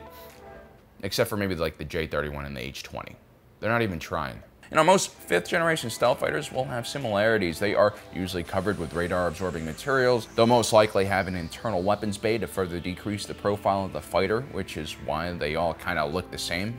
I mean, you see this in a lot of different industries nowadays. Is there really a difference between a Porsche crossover and a Mazda crossover, or any crossover? The answer is no. They all look like shit. I'm actually in the market for one. When it comes to starfighter designs during the Galactic Civil War, we see a similar optimization when it comes to designs. While there's definitely a wide variety of shapes for starfighters because aerodynamics and radar profiles are far less important in the Star Wars galaxy, almost all fighters have deflector shields for protection. And that's because the majority of starfighter hulls are lost due to enemy laser fire. I mean, there are proton missiles and concussion missiles and countermeasures, and they seem to work pretty well. But yeah, the most common type of weapon is basically an oversized laser. And so almost every starfighter during this period of the Galactic Civil War had deflector shields, except for the standard TIE Fighter and some of the other variants within the TIE Fighter line. The reason why Senior Fleet Systems forgoes the shield system can be attributed to the same reason why the TIE Fighter doesn't have a hyperdrive, a full life support system, or heavy weapons. It's basically a cost-saving measure. The TIE Fighter was one of the most widely produced vessels in galactic history, and it was quite an innovative design from a manufacturing standpoint. The twin-ion engine is a masterpiece of engineering and efficiency. It features 0 moving parts, which greatly reduces maintenance costs. It's actually pretty impressive that Senior Fleet Systems, formerly known as Republic Senior Systems, was able to pull this off. You know, prior to the Clone Wars, this was a small boutique starfighter designer. They basically made custom order ships. They had no idea how to do mass manufacturing, and that is incredibly hard to get into.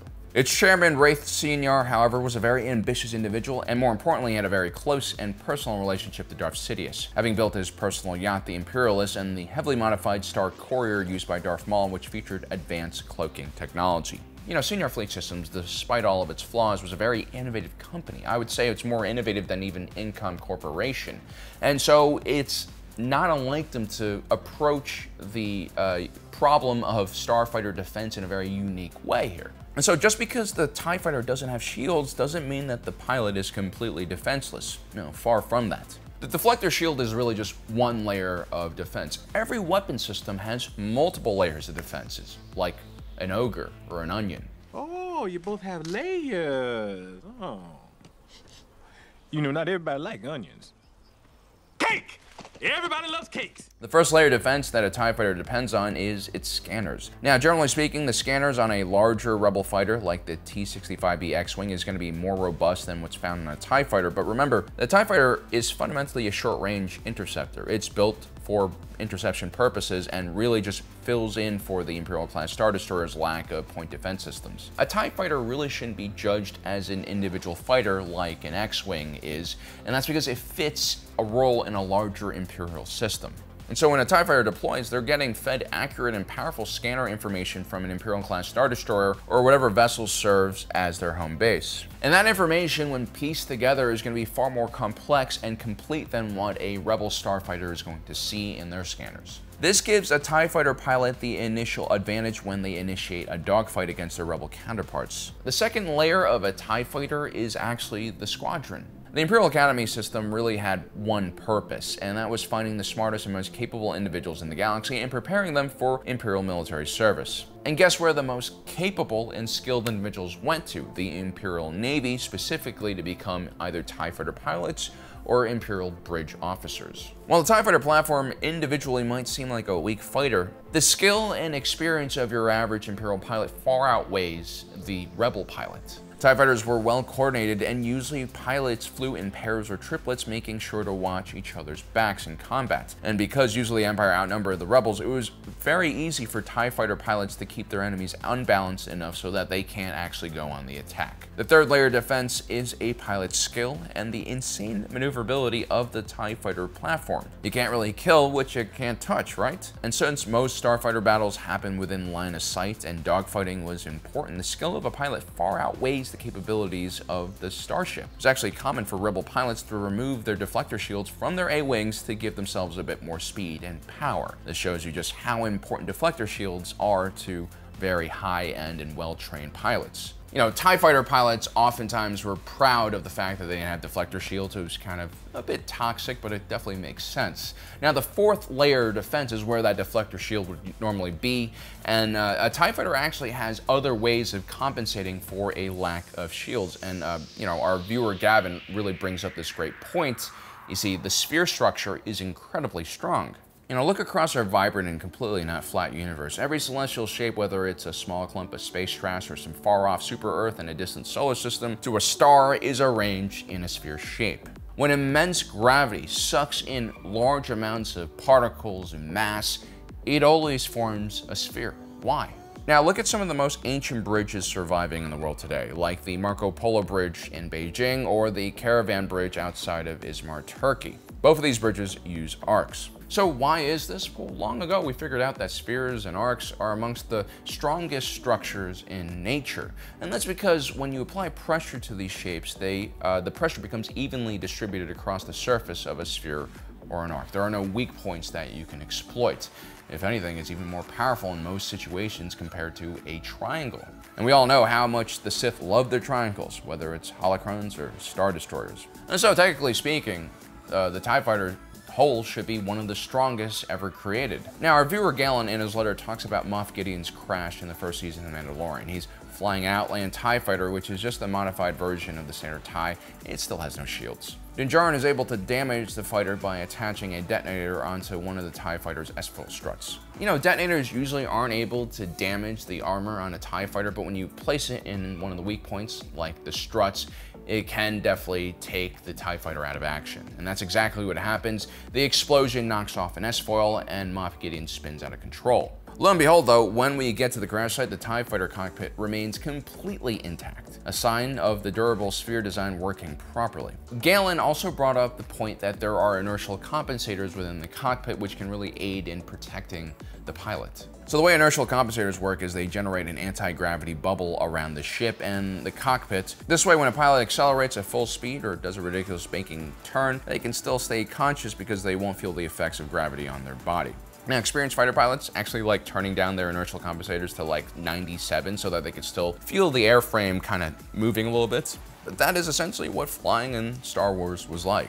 I'm assuming that the inertial compensators within this TIE fighter really help Moff Gideon not die from rapid deceleration. So clearly the sphere shape of a TIE fighter cockpit is a unique and well-designed solution to not having a deflector shield on your vessel in the event of a crash. Plus, because of its sphere shape, when TIE fighter armor is struck, there's a good chance that that blaster bolt might deflect off of it because, again, you're not talking about flat surfaces, you're talking about rounded surfaces, you know, angles, blah, blah. On top of that, the TIE fighter's hull is covered in quandanadium steel, which was far stronger than regular durasteel found in most starfighters. It was more than capable of deflecting handheld blasters, but struggled against starfighter-sized lasers. Sometimes curved armor isn't enough, but there's actually a good correlation in our real world that I'd like to talk about. You see, in World War II and during the post-World War II era, a lot of tank designs like the legendary T-34, the M4 Sherman, even the heavy German Panther tank relied on sloped armor. Tank designers found that sloped armor could stop penetration far better because it forced the incoming round to travel through more material. Sloped armor, like the TIE fighter armor, also has a chance of deflecting an incoming round away from the crew compartment. It should be noted that a T-34 would never stand a chance against a Tiger at those ranges. It doesn't matter how much you slope your armor. When you're too close or the enemy has too big of a cannon,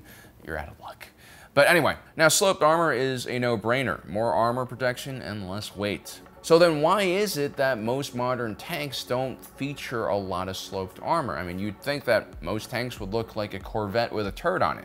But instead we get designs like this, the Leopard tank, the Abrams, and then you also have the Challenger. All of these things have very square looking bodies. So one of the negatives with sloped armor is that it actually limits how much you can store inside of the tank. And more importantly, the invention of all sorts of active protection measures now exists, like explosive reaction armor. These are essentially explosive blocks that you put on a tank's surface, and when they detect an incoming warhead or round, they blow out, and they try to neutralize the force coming into the tank. The Israelis have their own trophy system, which actually shoots out an anti-projectile projectile.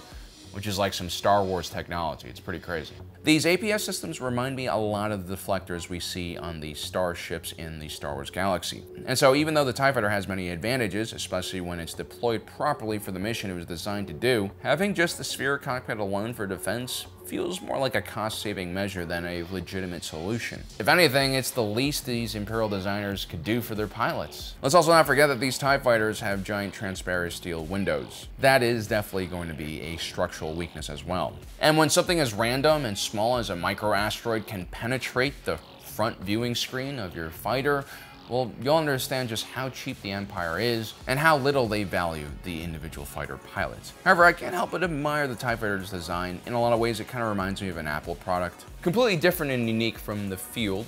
Not necessarily better in performance, and in a lot of ways, usually worse, but they definitely don't copy that much. And so I come out of this little research mission with a better appreciation of the TIE Fighter's design. I actually remember playing Squadrons a while ago and remarking how tough the TIE Fighters were to take down in the game. Obviously, there are balancing issues that you would see in every game, but you still have to approach attacking a TIE Fighter a bit differently from how you would approach a shielded fighter.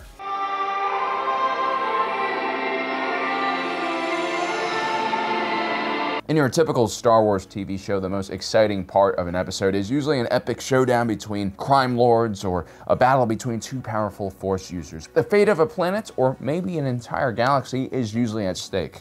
And as we've all come to expect, in Andor, the climax of Episode 11 was what I'd like to call a routine traffic stop.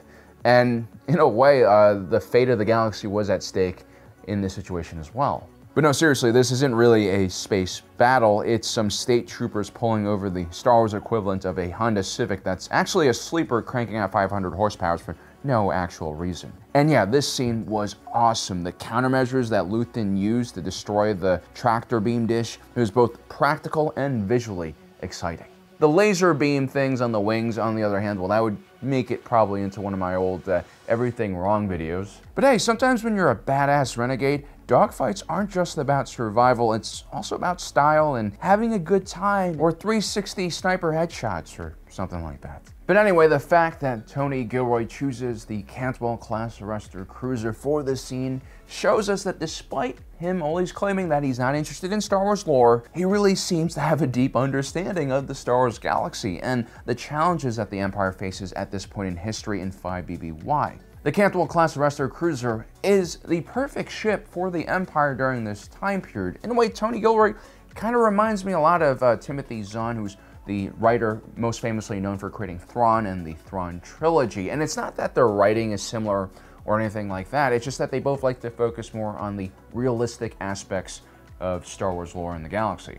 They try to really figure out how things work, which of course on this channel we love, right? Now, Timothy Zahn created logic-based villains like Thrawn, whose only superpower was really his ability to analyze things. In Andor, we have Dedge Ramiro in the ISB, which features as the main enemy that is supposed to hunt down the early rebellion. Because unlike the military, the ISB is flexible and can play the same games that Luthen Rael and his network can. And then there's the focus that Tony Gilroy places on the Imperial Army on Aldhani. Sure, they're a less exciting and less cool organization than the Stormtrooper Corps, but the Imperial Army was crucial to the Galactic Empire's stability and overall plan.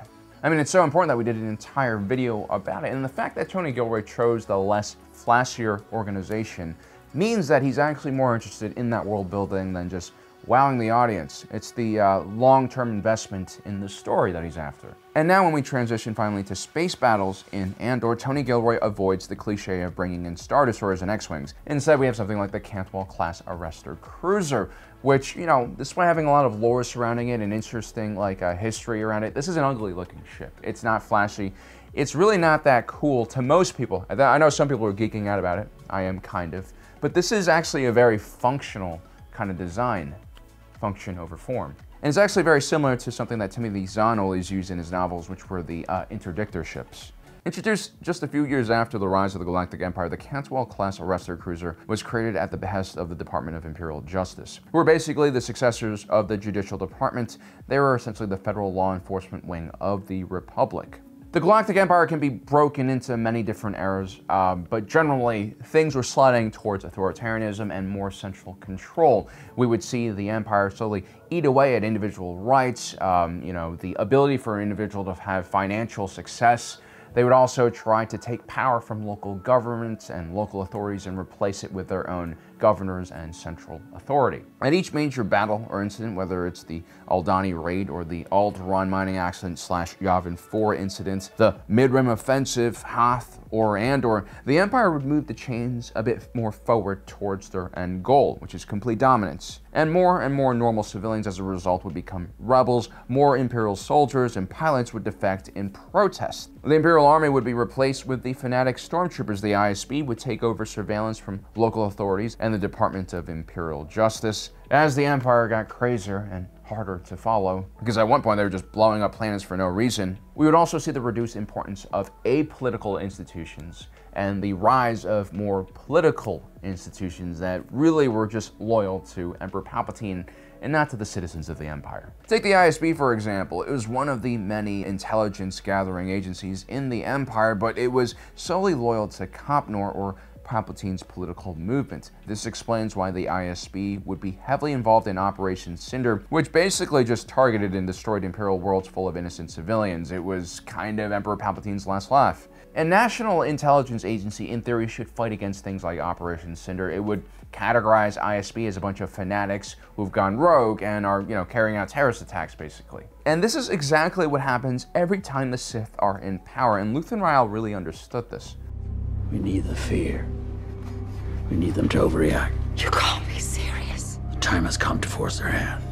It's the classic fallacy of Sith governance. They're great at taking power and manipulating people, but they're just too batshit crazy and emotional to be capable of running anything. The Sith don't care about public opinion. They don't care about any opinion that isn't theirs. Even the most brutal dictators in the world have to yield and respect public opinion to a certain extent, and Palpatine actually did that as well for a certain period of time. But then the first Death Star was destroyed and all bets were off. And in his madness, Emperor Palpatine would build tens of thousands of resource-intensive Imperial-class Star Destroyers instead of the Cantwell-class Arrestor cruiser. And yes, we're going to be comparing these two ships because it really symbolizes the two main ideologies of how to run an empire at this time period.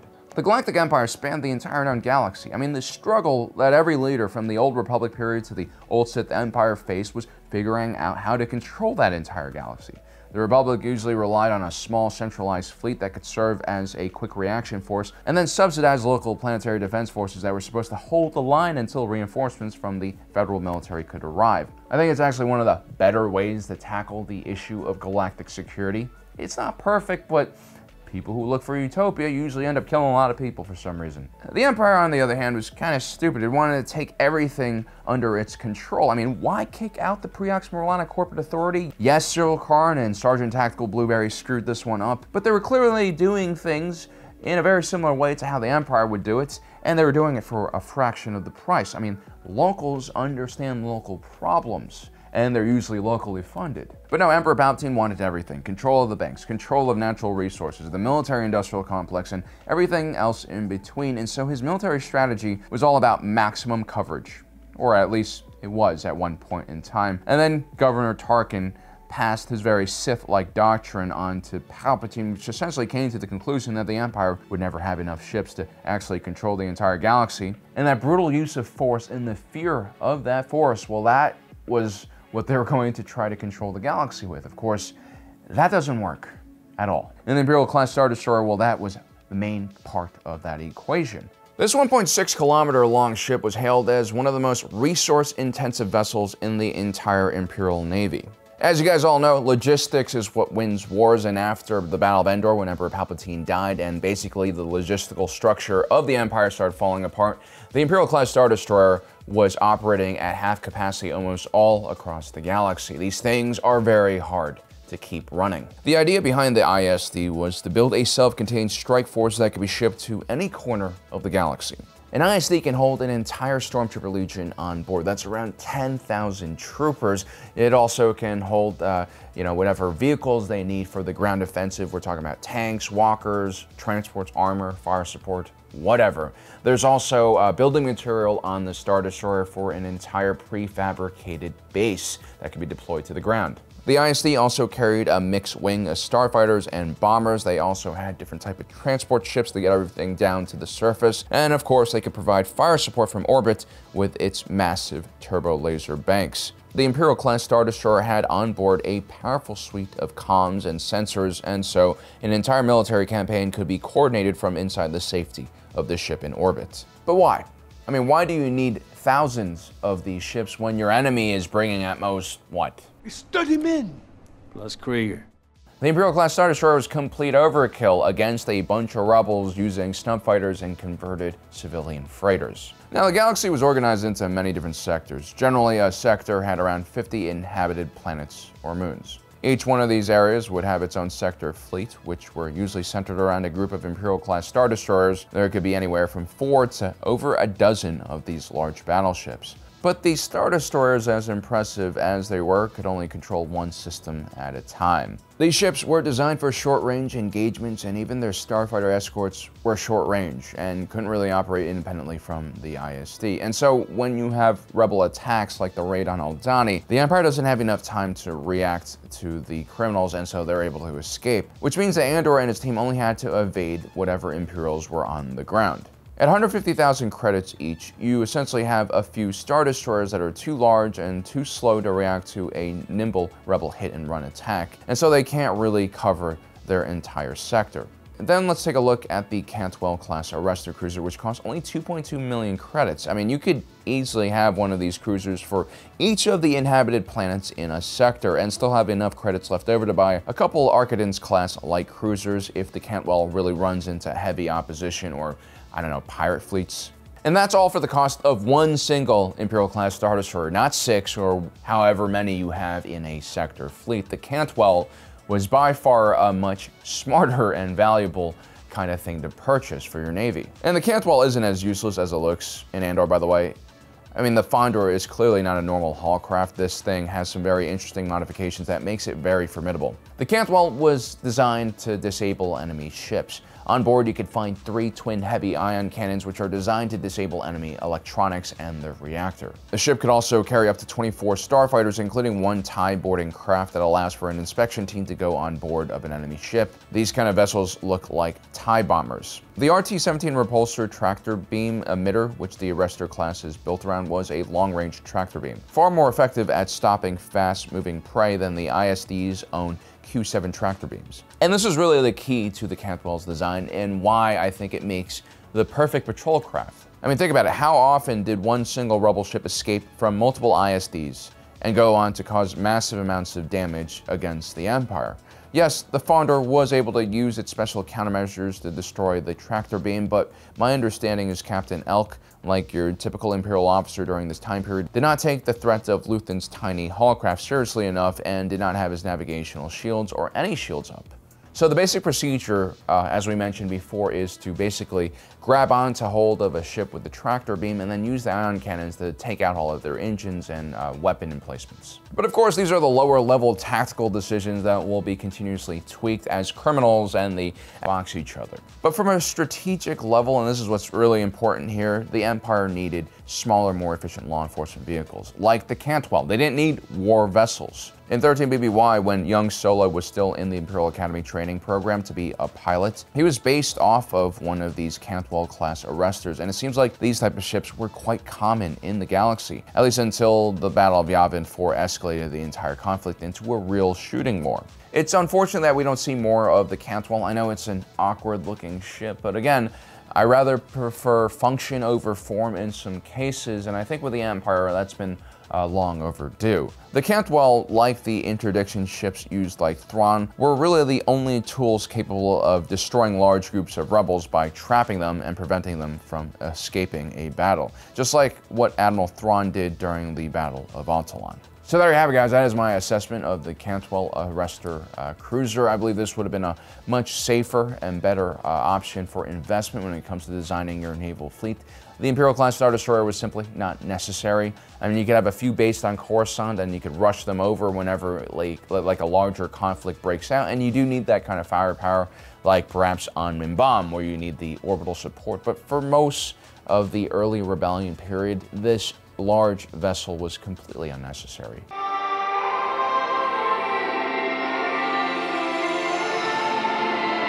What if Grand Admiral Thrawn had more political power? What if the Emperor trusted him more than his other advisors? Would that have changed the outcome of the Galactic Civil War? I think this is a great question. You know, Palpatine, like most dictators, didn't do everything himself. He had underlings who would work on competing projects, and eventually these projects would be, placed in front of him, and he would choose which one was better. For instance, while Grand Moff Tarkin and director Orson Krennic were very supportive of the first Death Star program, Darth Vader and Grand Admiral Thrawn both were not. You see, Vader believed that the Death Star program was unnecessary because the Force provided all the power one could need. And Grand Admiral Thrawn rightly saw the Death Star project as a huge concentration of resources, which made it a very vulnerable and wasteful project.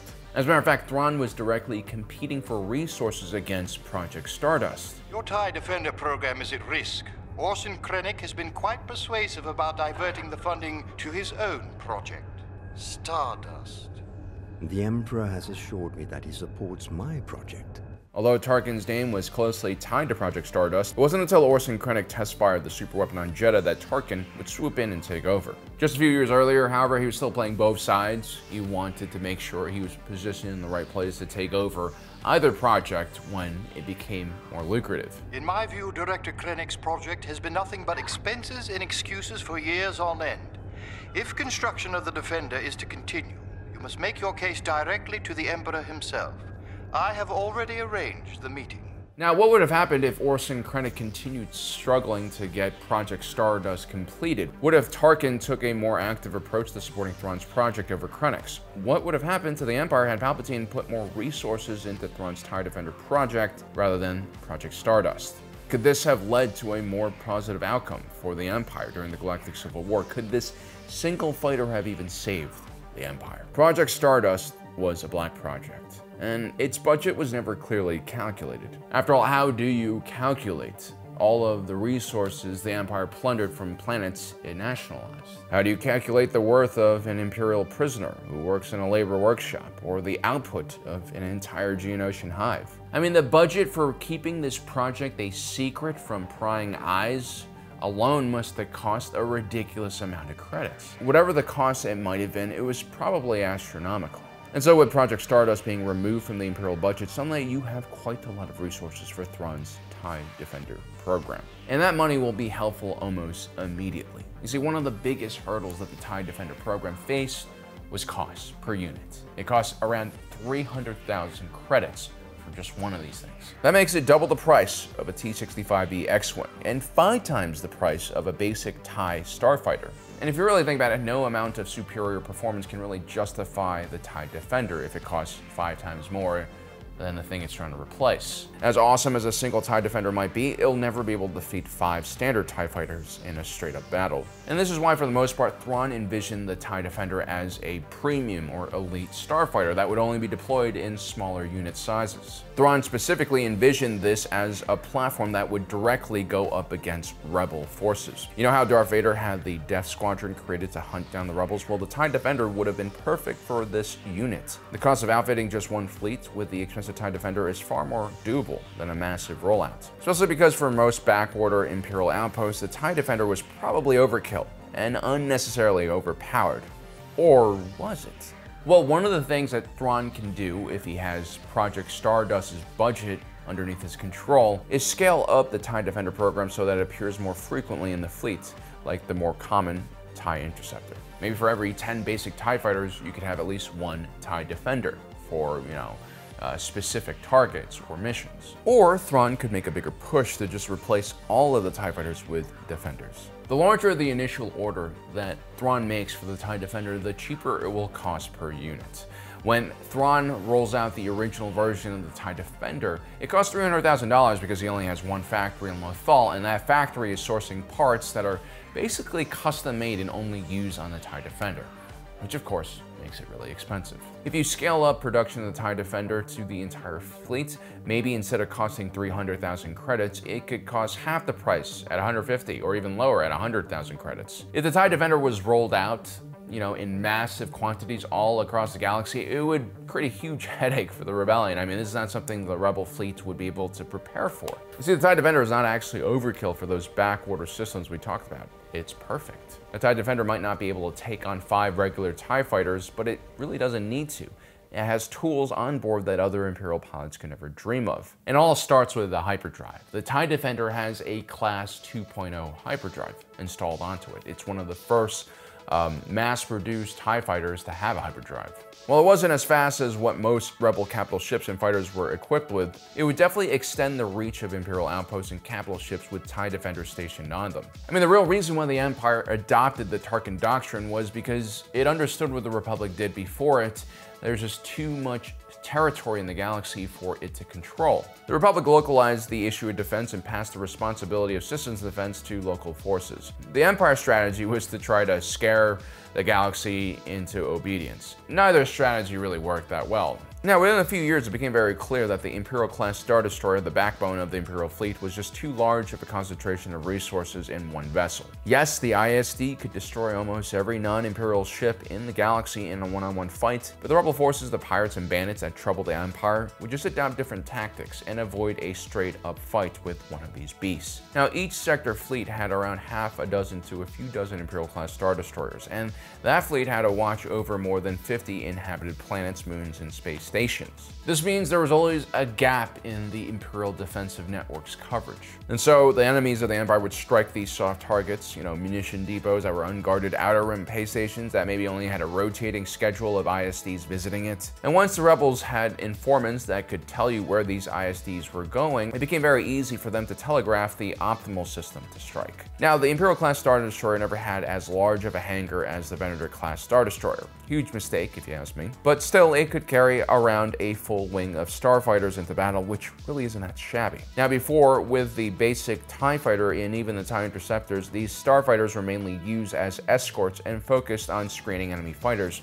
from attacking the ISD. But if you guys have a bunch of TIE Defenders on board, first of all, you'll need less of these TIE Defenders to protect your Star Destroyer from enemy fighters, and you can also assign these TIE Defenders on longer patrol missions to nearby sectors or systems so that you can expand your range and intelligence gathering capabilities. If your entire sector fleet has TIE Defenders, suddenly the prospect of guarding an entire sector becomes that much easier. If you have a bunch of random patrols with these hyperdrive equipped starfighters going everywhere, then it becomes very hard to predict where the Empire will be and where they won't. And as we've seen before, it only really takes one single TIE Defender to really hamper Rebel operations. When Mon Mothma attempted to escape from Coruscant and join up with the Rebellion, she was pursued by a TIE Defender. This single craft was relentless and made short work of Mon Mothma's entire escort from Gold Squadron. We've also seen TIE Defenders go up against X-Wings during Hera Syndulla's failed attempt to breach the Lothal blockade. The results were as expected. The TIE Defenders were able to make quick work of most Rebel fighters, even X-Wings. And if you take a quick look at the stats of a TIE Defender, you'll understand why this ship was so ridiculously overpowered. First, it was a TIE fighter, which means it was a relatively small target to hit, and it's quite nimble. This vessel also had 3 S-foils instead of just the usual 2, and these S-foils weren't mounted on the sides of the craft but behind the cockpit, giving the pilot even more armor and protection from the rear. This is great because one of the biggest criticisms of the Empire was that it spent so much resources trying to find and train the best pilots in the galaxy, only to place them in essentially flimsy ball-shaped Durasteel coffin. The TIE Defender was designed from the beginning for survivability, and also had a very robust deflector shield system that could take several strikes. The Defender also had 8 LS 9.3 laser cannons, 6 of them on the wingtip and 2 chin-mounted. These LS 9.3s were an upgrade from the LS-1 laser cannons used by the standard TIE Fighter, and those were already seen as quite robust for dogfighting. The TIE Defender's 8 laser cannons could quickly whittle down even the most robust starfighter shields, and it could even take out light freighters and pose a danger to corvettes. And we haven't even gotten to the TIE Defender's missiles. It has concussion missiles, proton torpedoes, ion torpedoes. There's even a tractor beam built into this thing so that you could, potentially arrest other pilots. And on top of that, the TIE Defender's sublight speed was blistering fast at 115 megalight per hour.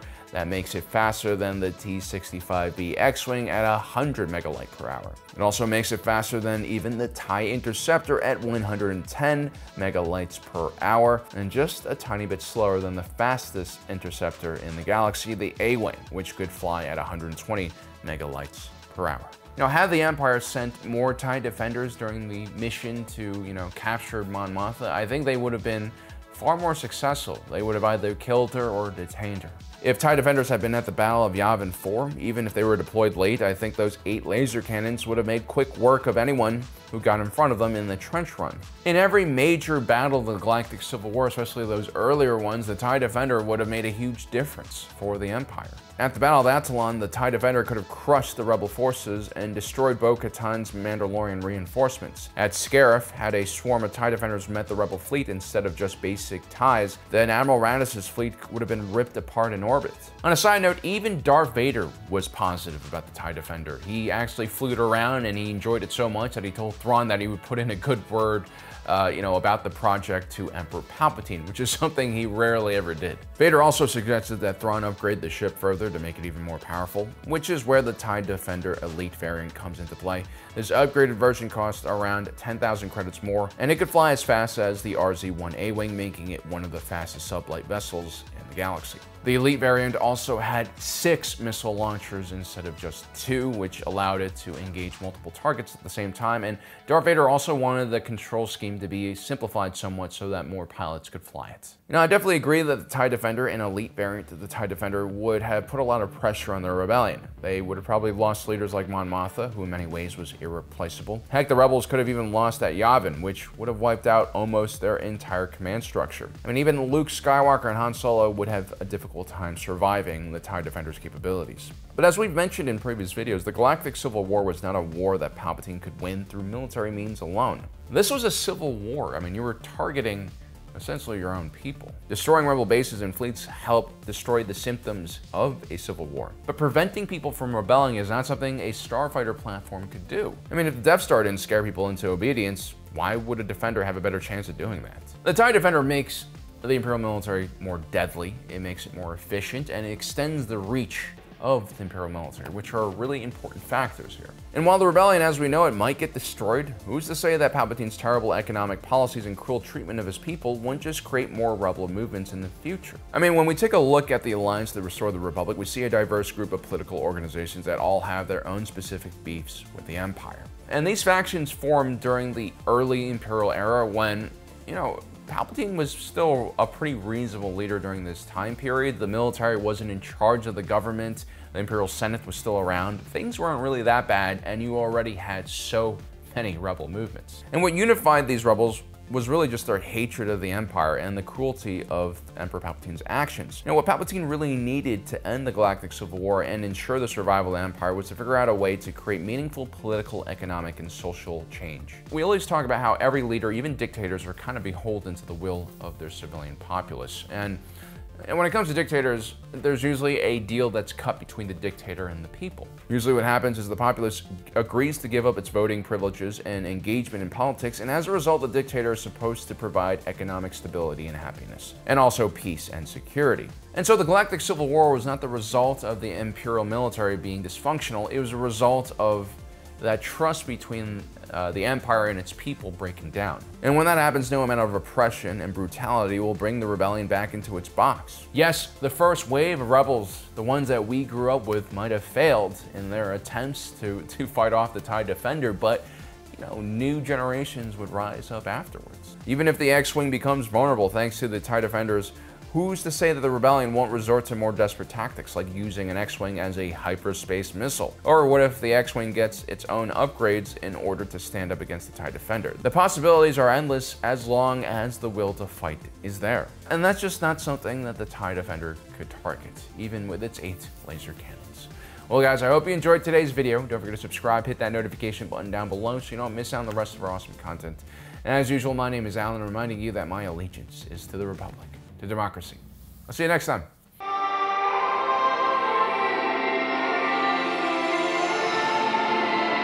Showmanship in a spectacular form might work in the marketing world for consumer products, but on the actual battlefield, how something looks doesn't really matter that much, and usually weak designs are outed very quickly. And judging by the performance of the Imperial-class Star Destroyer during the Galactic Civil War, I'm sorry to say it, but the designer of this vessel completely missed the mark. I'm actually not sure what they were aiming at in the first place. In place of creating an efficient and modern capital ship, with a primary focus of controlling large sectors of space around them with advanced communications and sensors along with a healthy amount of patrol fighters, what we have here is a vessel that is designed to instill fear into the hearts of its enemies, and in case that fails, it only has turbo lasers as a backup plan. There's a reason why the vessels used during the Clone Wars by both the Republic and the Confederacy of Invented Systems look and function completely different from an IST. And that's because those platforms were tested and modified for real combat. Whereas the Imperial-class Star Destroyer for more than a decade was completely untested and basically just paraded around to inspire fear and loyalty from the civilian populace. And guess what happens when you have an untested platform flying around in space pretending to be a war machine? Well, the Imperial-class Star Destroyer Sovereign gets destroyed over Mustafar by a small ground team that infiltrates it. The Intimidator and Persecutor collide into each other over Scarif after one of the ships is disabled by ion torpedoes from a lowly Y-wing. Then you have those two Interdictor-class Star Destroyers that were lost at the Battle of Atollon. The Alliance to Restore the Republic was able to destroy several Imperial-class Star Destroyers without even fielding their own decent capital ship that could match that ship's firepower and armor. You know, we oftentimes frame Rebel Alliance Navy victories over the Empire as great acts of courage, heroics that are, helped along by a good amount of luck. But is it possible that the Imperial-class Star Destroyer is not actually designed for a real war? Is it possible that instead of using industry experts, engineers, and designers, that Palpatine, in an ego-fueled craze, ordered the ISD simply because it reminds him of a few old Sith-era battleships he found out after digging up some old Republic-era manuscripts? Yeah, you bet he did. It needs to be pointy. Round is not scary. Pointy is scary. This will put a smile on the faces of the enemy. They will think that it is a huge robot's dildo flying towards them. Rommel always loved the quote, "No plan survives contact with the enemy." And the same sentiment rings true for weapons platforms. Ideally, a military is supposed to shift what kind of weapons and vehicles they produce depending on what kind of threats they're going to encounter in the near future. For decades, the United States has positioned its military force to excel in counterinsurgency operations against lightly armed combatants, usually hidden amongst the civilian populace, using asymmetrical warfare. This is why the US military placed a heavy emphasis on surgical strike munitions and also mobile and quick vehicles that were IED-proof. But with the invasion of Ukraine by Russia, increased activity by China in the Southeast Sea, with increased activity of the various Iranian proxies functioning in the Middle East, the United States has now started to shift its armed forces back to fighting a conventional war, which is absolutely terrifying if you really think about what those words mean. And one of the latest vehicles the US has rolled out is this, the M10 Booker, which is essentially a cheap and fast self-propelled gun. This thing is not designed to engage tanks necessarily, and mainly built to give infantry supporting fire when they encounter an enemy position. In this way, the MT Booker is not that different from the other tank the United States used the last time the European continent was under the assault of one madman. We, of course, are talking about the M3 Sherman tank. This is a complete 180 pivot for the US military compared to where it was a few years ago. As recent as 2021, the US Marine Corps ditched the M1 Abrams main battle tank because it didn't fit the needs of a light expeditionary infantry fighting force. But also because the Marines and most American forces rarely needed fire support from a tank in Afghanistan or Iraq. You could get much more precise and longer range munitions delivered by fast movers or from fire bases nearby. The Empire goes from a conventional war with the remaining separatist holdouts at the end of the Clone Wars to a monumental peacekeeping mission that is designed to bring peace and stability to the entire galaxy. The enemies they would face were mainly pirates, bandits, rebels, aka lightly armed mobile fighters who enjoyed using asymmetrical warfare along with hit-and-run tactics. They were smart enough to never be in the same place long enough for the Empire to, move all of its firepower into place. Now, technically speaking, having a massive fleet of 25,000 Imperial-class Star Destroyers would be a good solution to that problem. Emphasize the class of Star Destroyer. That word invokes the image of mobility and increased firepower, smart firepower generally. But you see, the Imperial class is a lie. It's actually interesting that the Galactic Empire would even designate it a Star Destroyer, when it's actually a battleship. The term Star Destroyer invokes a much more modern feel to it. I mean, in our own world, the Destroyer class only came around in the last 100 years or so, when the fruits of the Industrial Revolution had finally begun to spoil and led to the creation of some truly terrifying weapons platforms which have since shaped the battlefield. Weapons which, of course, dictated new doctrine, training, and tactics. The concept of the Destroyer was created, like most weapons, that counter another ingenious weapon, known as the torpedo boat. You see, during the age of sail, naval engagements were generally fought at close ranges. You had a line of battle in which you would place your ships of the line, that's where that term comes from, and then you would basically get close to the enemy and exchange broadsides with them until one side gives up. Now, generally the largest fleet with the most firepower, with the most ships, would win the battle. Now, the ship of the line term would eventually evolve into the word battleship. The strategy with building modern battleships would evolve to its final form in the late 19th century, and these gigantic ships generally had three main qualities about them. One, they were amongst the largest and heaviest vessels in the ocean. The Iowa-class battleship was around 860 feet long, the same length as an Essex-class aircraft carrier, but 20,000 tons heavier. That's almost double the weight of an aircraft carrier, and this is because these battleships had so much armor placed on board. 30% of Japan's Yamato-class battleship's weight was armor, and in places that armor could be up to 26 inches thick. In comparison, a standard Sherman tank from that era had around 2.3 inches of sloped frontal armor. Even the King Tiger's thickest frontal hull armor was only 5.9 inches. In an extremely unlikely hypothetical situation, let's say during the invasion of Normandy, let's say one of the battleships get too close, one of the Allied battleships get too close to the shoreline, and you have a King Tiger firing upon it with its main gun.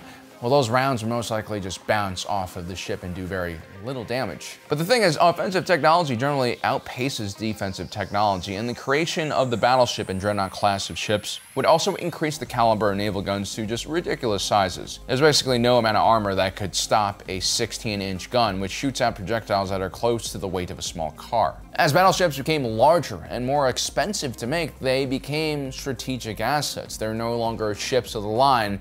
They're at the core of a fleet, and they needed to be protected now. At the beginning of World War II, our friends over the Atlantic in the United Kingdom had the strongest fleet in the world, and that was built around roughly 15 battleships and battle cruisers, along with 7 aircraft carriers. And since strategic assets are something you rarely risk to enemy fire, battleships rarely ever dueled one another. And when they did, it was clear why. Very few people have the stomach for the kind of destruction such battles create. Take a look at what a shell from a 16-inch naval gun can do to the Yamato's 26-inch thick armor. And just decades after the first battleships were built, you started seeing alternative weapons that could really do a lot of damage but keep the operator safe and secure. Suddenly, a battleship's 16-inch naval gun with a 26.9-mile reach wasn't the furthest punching ship, and that changed everything drastically. First, you have the invention of the aircraft, which could be used as a spotter, and it could even drop munitions from up above and do damage to the top of the ship. But then you also have the invention of the torpedo, which was a complete game changer.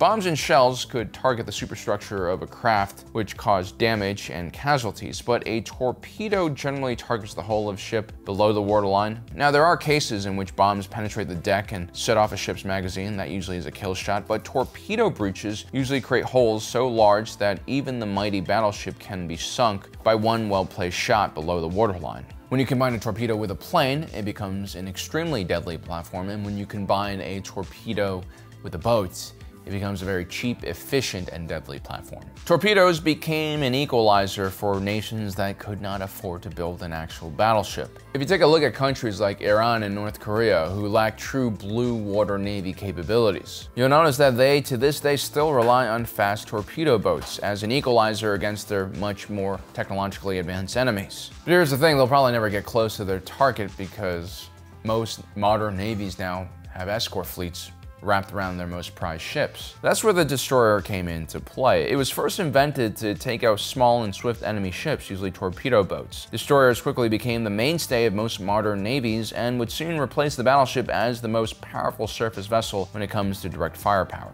What makes a destroyer different from a battleship? They both have a lot of firepower. Well, it's mobility and purpose. A battleship is designed for fire support missions and not much else. An escort destroyer is designed to patrol and screen the area for a variety of different threats in the air, on the sea, and even below the waves. Destroyers are just bristling with different violent solutions, from deck guns to anti-aircraft guns to even torpedoes and depth charges. Modern-day destroyers usually carry several missile launchers on board and have far more firepower than the battleships of yesterday. And one quick look at the Imperial-class Star Destroyer, and it's very obvious that this is a heavily armored battleship, not a destroyer. The ISD has a ridiculous amount of durasteel plating on it. It has massive turbo lasers suitable for orbital bombardment, aka fire support from the heavens. It can even slug it out with other large capital ships, something it rarely got to do during the Galactic Civil War until really the last year. And of course, the Star Destroyer is woefully under-equipped to fight smaller starfighters and gunships, or the rebel equivalent of a torpedo boat, a Corellian freighter with some proton munitions attached to it. The Imperial-class Star Destroyer needs an escort fleet in order to survive, which, goes against the very nature of what a Star Destroyer should be. Now look, there are cases when you still need battleships. The USS Wisconsin, widely known as the last American battleship to see combat, was used during the first Persian Gulf as a cheap alternative to using cruise missiles and other expensive platforms for destroying targets. And in 2199, facing extinction from an alien race known as the Gamulas, Earth scientists secretly would build the space battleship Yamato in the ruins of the World War II vessel with the same name. Now there are cases where the Imperial-class Star Destroyer's many turbo lasers are very useful, like when the Empire besieges entire planets and takes out enemy fortifications or planetary shields. I mean, it's okay for every sector fleet to have a few of these ISDs, but the Imperial Navy made the Imperial class the backbone of their entire fleet, and they based all of their naval doctrine around this antiquated platform. It's really frustrating how poorly designed the Imperial class Star Destroyer is, and if you just take a look at the Clone Wars, you had one side, the Republic, utilizing assault carriers. The Venator class Star Destroyer could never duke it out at close ranges with the ISD, but the idea would be to never even stay in the same system as the Imperial ship. I mean, the carrier battles of the Pacific were really just a game of cat and mouse, with both sides trying to find the other fleet first so that they could send their bombers and hopefully wipe them out before they could wipe out your unfloating landing strip. The stakes were incredibly high. Usually the first person to see the other fleet won. But if a carrier stumbled upon just a normal fleet without a carrier, they could easily just bomb and torpedo from afar until they run out of aircraft or destroy all of the enemy ships. This is the ideal outcome that every commander wants. Hit your enemy without exposing your important ships to any danger. And as we see in the Galactic Civil War, that's exactly how the rebellion survived. They managed to run circles around the much larger and better equipped Imperial Navy. Until the Rebel Alliance created that base on Yavin 4, they were just one large mobile carrier fleet that occasionally sent out sorties to harass the enemy. Even the Confederacy of Independent Systems relied on a carrier model, although their droids were much shorter range and usually not hyperdrive equipped.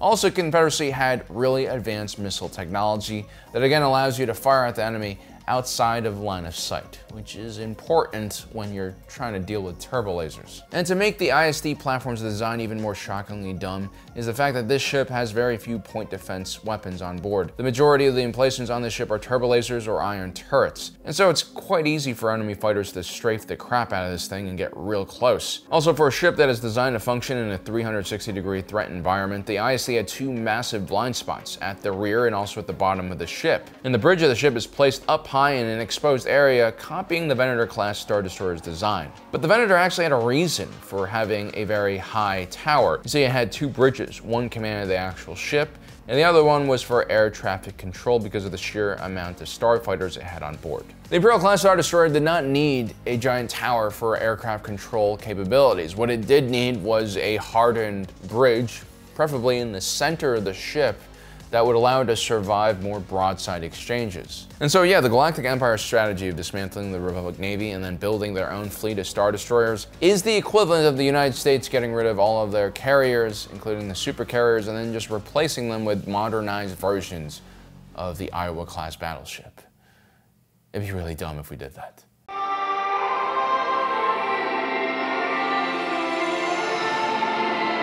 Grand Admiral Thrawn was easily one of the most capable military officers to ever serve in the Galactic Empire. Even amongst his own people, the Chiss, Thrawn was considered a savant. His analytical capabilities were unmatched and helped him accurately predict his enemy's tactical movements and strategies. When Thrawn was exiled, he arrived in Imperial space only armed with his wits. His mission was to assess the Empire and see if it was a threat to his people or potentially an ally against the many threats that the Chiss faced in the chaotic unknown region. Thrawn was so impressive in their initial meeting that the Emperor gave him an opportunity to attend an Imperial military academy. This led to Thrawn's first posting in the Empire as a lieutenant and the second weapons officer on a GOZANTI-class cruiser known as the Blood Crow. This was just a few years after the rise of the Empire. Roughly 15 years later, Thrawn was no longer a lieutenant. He had risen to the highest rank within the Imperial Navy and was promoted to the rank of Grand Admiral by Palpatine himself. Shortly after that, he was given responsibility over the mighty 7th Fleet. Now, throughout Thrawn's military career, he was always this outside-the-box type of thinker. Whether he was a junior officer or the commander of a fleet, Thrawn always brought with him a very creative approach to warfare. In today's video, we're going to take a closer look at his 7th Fleet and what kind of firepower Thrawn actually had at his disposal.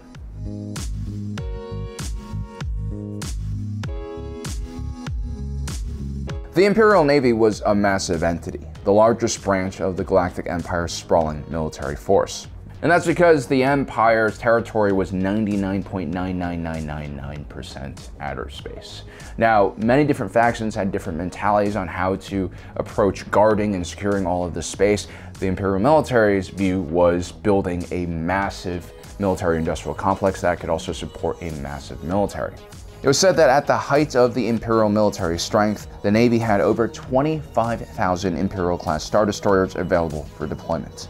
Now, the Empire was technically an autocracy with Emperor Palpatine at the head, but because of the sheer size of the galaxy, you actually had this large bureaucratic layer that was in between Emperor Palpatine and then, like, the troops on the ground. Emperor Palpatine was officially the head of the Imperial military and also the Imperial Navy, but for more day-to-day tasks, he had the Joint Chiefs of the Galactic Empire to help operate the military. These individuals were selected from various branches of the military. The Joint Chiefs were essentially an advisory board that would brief the Imperial High Command, which was led by a Supreme Commander of all Imperial military forces. And then beneath the Supreme Commander within the Imperial High Command was the Admiralty, who was in charge of administrating the Imperial Navy. This includes coordinating campaigns as well as shaping Imperial Naval Doctrine and acquiring ships and materials. Now, mind you, all of these individuals also had to directly report to Palpatine as well. I'm really surprised that Emperor Palpatine wasn't killed by the overwhelming amount of bureaucracy he had to deal with. Now, Grand Admiral Thrawn was at a rank where he could have been invited to sit on the Admiralty board himself. Unfortunately, there was a lot of controversy about having an alien rank so high in the Imperial Navy. Some of the more stubborn and xenophobic military leaders would have had some serious issues working alongside Thrawn, and Emperor Palpatine had to balance these things out a little bit. And so even though Thrawn enjoyed political protection from the Emperor himself, it's probably good that Thrawn was never placed on the Admiralty board. Because he also clearly had some big problems with Imperial Navy doctrine, and some of that was because of his Chiss culture and upbringing, and some of that was just because he had more common sense than the Imperial board did. Thrawn would also become a huge critic for the Death Star program. He lobbied instead for more funding for his own advanced fighter concept known as the Defender. But more on that later.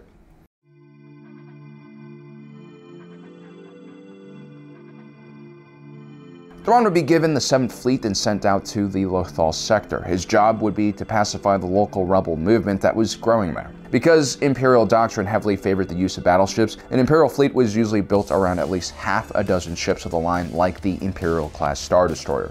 Now, most sectors in the galaxy had their own sector fleet, depending on how large and important that sector was and how many dangers were basically threatening it. The Lothal sector fleet, for instance, was about average in size for the Empire, but pretty large for an Outer Rim-based unit. At its core, the Lothal sector fleet had 6 Imperial-class Star Destroyers, along with several smaller support vessels like the ARQUITEN-class cruiser. They also had a ground-based contingent of TIE fighters. Lothal was a pretty mineral-rich sector, and so the fleet there was mostly assigned to anti-smuggling and anti-piracy operations. Then you had the Noat Sector Fleet, which was centered around 8 Star Destroyers. This system included like Hoth, Bespin, and Burn and Khan, so it was even more important in a lot of ways for the Empire's overall strategy. Then you had the Endor Sector Fleet, which was just massive because of course you're guarding the second Death Star. Then you had the numbered fleets, which included Admiral Thrawn's 7th Fleet. These were mobile fleets which were far less in number. They were sort of like a quick reaction force or expeditionary force designed to either reinforce Imperial systems that were getting overrun or carry out offensive operations on their own.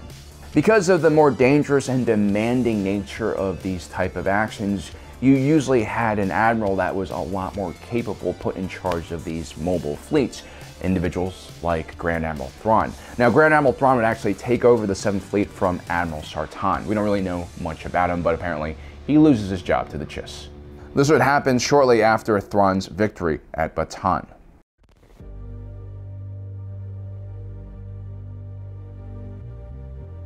So Thrawn's 7th Fleet was really massive. It was not a normal mobile fleet. In the Rebel series, when we see the 7th Fleet in operation, we usually see only smaller detachments like a squadron or task force of ISDs.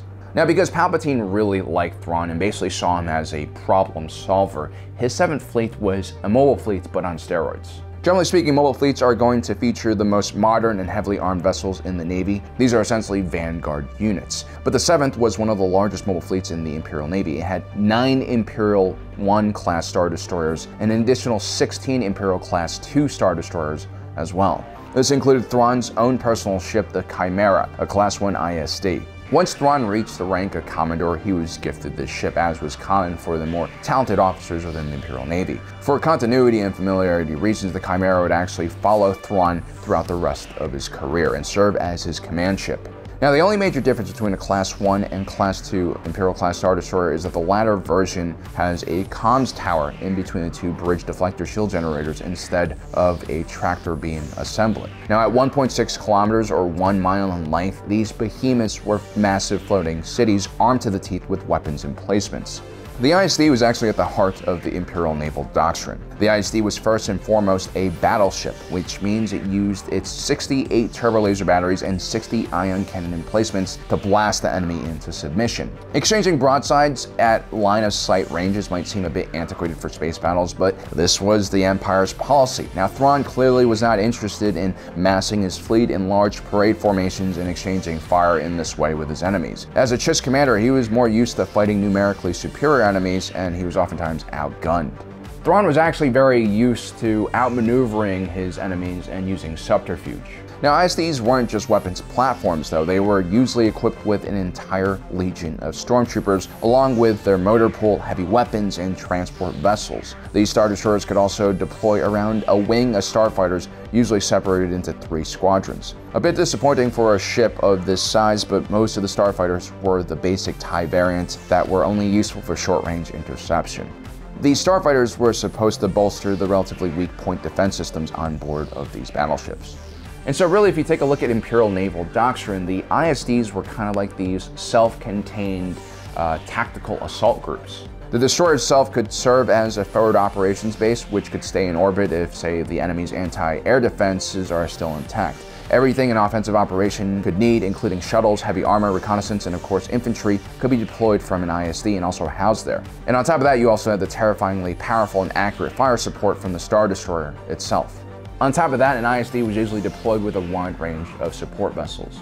Like a carrier group, the ISDs themselves were quite vulnerable to enemy fighters and long-range guided munitions, like the ones the Separatists used to use. The 7th Fleet had at least, if not more, 12 ARQUITEN class command cruisers. These were 230-meter-long light cruisers that dated back from the Republic era. They filled a variety of different roles, from commanding smaller patrol units to even serving as a specialized communications vessel for the larger fleets. The ARQUITEN class was far more powerful than any Rebel Corellian-style corvette like the CR-90 or the Hammerhead. The 7th Fleet also had at least 9 GOZANTI-class cruisers. These were essentially civilian freighters that were outfitted for patrol duty as a cost-efficient replacement for the ARQUITEN class. The GOZANTI-class cruiser was able to lift heavier weapons like AT-ATs into battle, which was actually quite convenient at a tactical level. Thrawn also had access to 4 Dreadnought-class heavy cruisers. These were pre-Clone Wars era capital ships, which were extremely durable and well-armed for the time. They most likely had to undergo some kind of modernization program to stay up to date with Imperial protocol. And lastly, Thrawn had access to 2 Interdictor-class Star Destroyers. These were technically heavy cruisers at around 1,129 meters in length. They were only armed with 20 quad laser cannons and a single squadron of TIE fighters. Most of the resources and energy on the ship were redirected to its 4 gravity well projectors, which were able to prevent ships from jumping into hyperspace and at the same time pull them out of hyperspace. The Chiss actually had access to this type of technology, and so Thrawn was very familiar with using gravity wells to bottleneck and trap enemy fleets, a perfect counter to the rebels who oftentimes try to run away into hyperspace when facing the Imperial Navy's numerical advantage. Thrawn would also use the 7th Fleet as a testing bed for his own TIE Defender line of advanced starfighters. These starfighters were equipped with almost every feature you could want in a TIE fighter. This included shields, a hyperdrive, more laser cannons, more armor, and of course a munitions launcher. But ultimately, these TIE fighters cost 5 times more than a standard TIE. Admiral Thrawn's Chiss mentality of quality over quantity just did not fit into the larger Imperial Naval Doctrine for starfighters. Now, when Thrawn arrived to the Lothal sector, he was also given control of the Lothal sector fleet, which was under the command of Cassius Constantine. Admiral Cassius Constantine was relatively incompetent.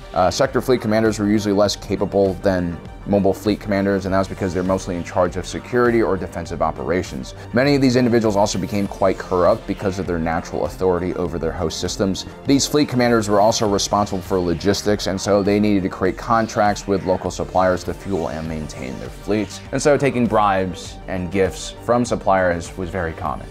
So Admiral Thrawn's mobile fleet was around 3 to 4 times the size of your average Imperial naval fleet. This just shows you how much trust Palpatine had in Thrawn and how much damage those freaking space whales did to the Imperial Navy.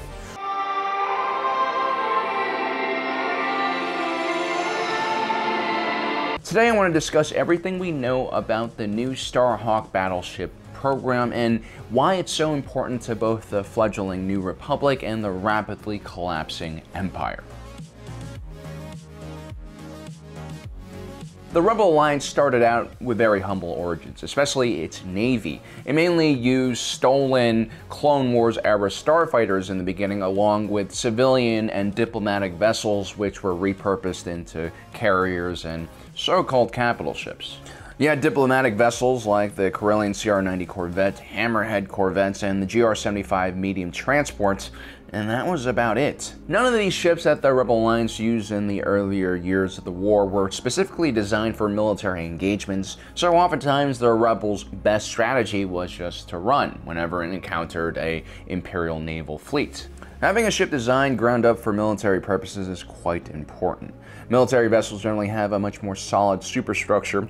The hull is usually reinforced and might even have a false keel for extra layers of protection. The interior of these ships were designed for maximum efficiency and laid out for maximum safety in the event of a breach or an enemy boarding action. Different grades and quality of metal and components are also used on military vessels when compared to civilian vessels. It's these seemingly minor differences that make a Hummer a military vehicle and a Ford Escape a consumer vehicle. This also applies to giant starships. Now, even when the Rebel Alliance began acquiring military ships, they were either stolen, like the Nebulon B escort frigate, or snub fighters like the Y-Wing, which the Rebels scavenged from Imperial scrapyards. When the Mon Calamari exodus happened, the Rebellion finally acquired even larger ships, which could be considered capital ships. Generally, these Mon Cala vessels were around the size of an Imperial-class Star Destroyer and large enough and strong enough to exchange broadsides with these Imperial battleships. But even then, the Mon Calamari cruisers were not necessarily designed for combat. As a matter of fact, the majority of the Mon Calamari ships in the Rebel Alliance had previously served as civic buildings in underwater Mon Cala cities. This means that the Mon Cala ships were incredibly durable, and their frames were designed to withstand the pressures of the deep ocean. This means that most Mon Cala vessels are quite over-engineered for space. When Mon Mothma made the declaration of the New Republic, it was very easy to see this as a political move where you're basically rebranding a guerrilla movement into a legitimate government. But even though the rebels were now winning, they were still throwing small corvettes and snub fighters against Imperial Star Destroyers. There's kind of a sense in the galaxy that the New Republic wasn't a legitimate contender against the Empire, despite the fact they were winning. They were more like a mass protest movement without aim or direction, or more importantly, a nice navy with giant capital ships. So what the New Republic really needed was parity in warship designs, specifically when it came to battleships. What the New Republic High Command realized was that they were no longer carrying out small little hit-and-run raids. In the past, due to the makeup of their ships, raiding was the only chance that the Rebel Alliance fleet could survive a mission without heavy losses. Now that the Imperial Navy were the ones doing the raiding, the New Republic found themselves on the defensive and in need for larger ships that could deter enemy incursions. And while the MC-80 heavy cruiser could go toe-to-toe with an Imperial-class Star Destroyer, it usually suffered a lot of damage during this exchange of fire. Mon Cala ships generally had better shielding and armor when compared to Imperial ships of the same class, but the Mon Cala cruisers lacked firepower, which is needed for a very quick and decisive victory, which also limits the amount of damage done to your ship. Now, the STARHAWK class battleship was conceived shortly after the Battle of Endor. The Rebellion managed to seize several Imperial orbital shipyards like Fondor and Varsha. Orbital shipyards were harder to hide, so the Rebel Alliance didn't have many. But these orbital shipyards also allowed engineers to design massive ships that didn't need to be launched from a planet's gravity well. Without gravity, the size of the ship designs could increase, and construction also became considerably cheaper. The Nadiri dockyards, located in the Bormia sector, home to the New Republic's capital Chandrila, was selected as the main construction site for the New Republic capital ship. The idea behind the STARHAWK design was twofold. First, the ship was designed to cover all of the MC-80 cruiser's shortcomings. This ship would represent the latest in defensive and offensive capabilities. At the same time, the STARHAWK also had to utilize the dozens of Imperial-class Star Destroyers that the rebels managed to seize when taking over various shipyards. Many of these Star Destroyers were actually ready in pieces and ready to be stripped for parts. The STARHAWK class battleship would be the first serious battleship design made by any Republic military since the beginning of the Rusan Reformation. Prior to the collapse of the Galactic Republic, the galaxy had been in a state of peace and disarmament. The STARHAWK would feature the traditional hatchet ship bridge and front area that was popularized by the Hammerhead cruiser, the backbone of the Old Republic Navy. But the difference was that the STARHAWK was massive, even by Imperial standards. At 2,400 meters long, the STARHAWK was twice as long as a MC-80A Heavy Star cruiser, and a full 800 meters longer than the infamous Imperial-class Star Destroyer. The size of the STARHAWKs was a clear message that the New Republic was now in charge of the galaxy. In true Old Republic fashion, the STARHAWK was designed for aggressive frontal charges. This is where most of the armament and armor was placed on the ship. The STARHAWK had 24 forward-mounted heavy turbo laser batteries, 4 forward-mounted ion cannon batteries. The rest of the ship had 10 octuple turbo laser batteries, 40 additional ion cannons, 32 missile launchers, and 36-point defense cannons. This was a risky design choice for the New Republic, as most Imperial ships featured a much larger firing arc that gave commanders more option and maneuverability in battles.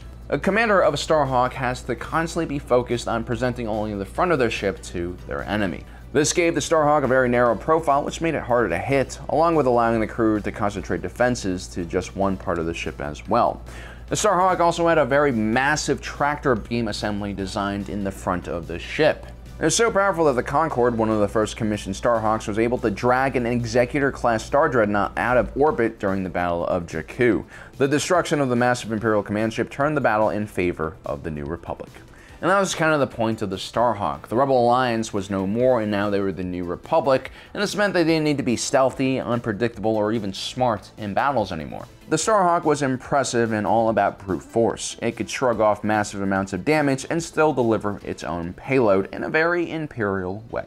It makes sense that Star Wars Squadron would focus around the STARHAWK program, as it was one of the more important ship designs in the latter years of the war. The STARHAWK only saw action in the last year of the war, but when it did appear, it usually gave the New Republic a massive advantage. In the game, as part of Vanguard's squadron, you'll be located on the Lodestar, an old Clone Wars era Acclimator class assault cruiser that has been converted into the command ship for General Harrison Dula's Rebel battle group. Vanguard's squadron has been assigned to several important missions, including hunting down the notorious 204th Imperial Fighter Squadron. They would also later be assigned to the Nadiri dockyards, which is where the STARHAWK program was being developed. They'll most likely have to protect the project from Imperial incursion. Now, if you play on the Imperial side of the campaign, you'll be placed in Titan Squadron. Your mission will most likely involve stopping or at least delaying the STARHAWK project. So that's all we really know about the STARHAWK battleship program. I'm super excited to see it in live action because I actually read about this ship design in an early Disney Star Wars novel almost like 5 years ago. So it's been a long time, and I'm glad that now it's become a physical, real object that we can fly around and hopefully blow up.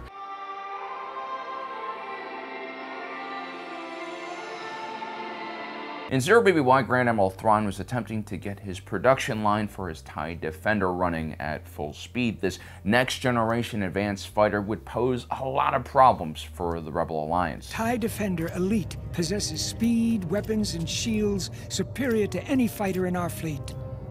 Can we destroy it? In single ship-to-ship combat, unlikely. Our analysts have yet to find a weakness in its design. If produced in significant enough numbers, the situation could grow quite grim for the rebellion. Up until this point in the war, the hit-and-run strategies used by the rebels relied on the fact that Imperial starfighters were far less advanced than the X-Wings, Y-Wings, and A-Wings used by the rebellion. The basic TIE Fighter and Interceptor both lacked shields and hyperdrives. This meant that Imperial fighters were usually stored inside of larger capital ships while being transferred in hyperspace from one system to another, which is an incredibly important factor on how many of the battles during the Galactic Civil War would play out, but we'll talk a little bit more about that later. Now, Hera Syndulla, having faced the Defender in battle herself, knows exactly how dangerous this TIE Defender is. It's imperative we prevent it from being mass-produced. I request permission to lead an attack squadron back to Lothal to destroy that factory. Hera, as usual, has correctly identified the threat, but her approach to destroying the TIE Defender program is a bit sketchy. One attack squadron, maybe a few dozen snub fighters, at best against an entire Imperial sector defense fleet. But then again, Hera is just a product of her experiences, and by this time of the war, she was still relatively inexperienced. And so far, aside from the Rebels' Pyrrhic victory during the Battle of Autolon, the Rebel Starfighter Corps has been able to operate with impunity across the galaxy because these fighters essentially jumped into systems, launched attacks and raids, and left before the Empire could even begin scrambling their own fighters. When faced with such overwhelming odds, like going up against the Empire and its terrifying military force, it's only natural for the rebels to figure out these less confrontational tactics to whittle away at the sanity of local Imperial commanders. The Imperial-class Star Destroyer, as terrifying and awe-inspiring as they were, couldn't track a small X-Wing with their massive turbo-laser batteries and were just large obstacles for Rebel pilots to fly around. Grand Admiral Thrawn knew this, of course, all of it. He was perhaps one of the most brilliant analytical minds in the entire Imperial Navy. He studied his opponent's art, culture, combat history, and really tried to get into the minds of enemy commanders. And so when Hera Syndulla tries to breach Thrawn's blockade of Lothal, not only does he scramble the TIE fighters in advance to meet the Rebel fighters, he has an entire second wave of TIE fighters waiting in the clouds of Lothal to overwhelm the Rebels once they were engaged in the dogfights. The aftermath was swift and brutal. The other half of Hera Syndulla's units waiting on the ground watch in horror as Rebel snubfighters re-enter Lothal's atmosphere as burning wrecks. With one simple tactic, Thrawn was able to destroy the myth of Rebel fighter superiority.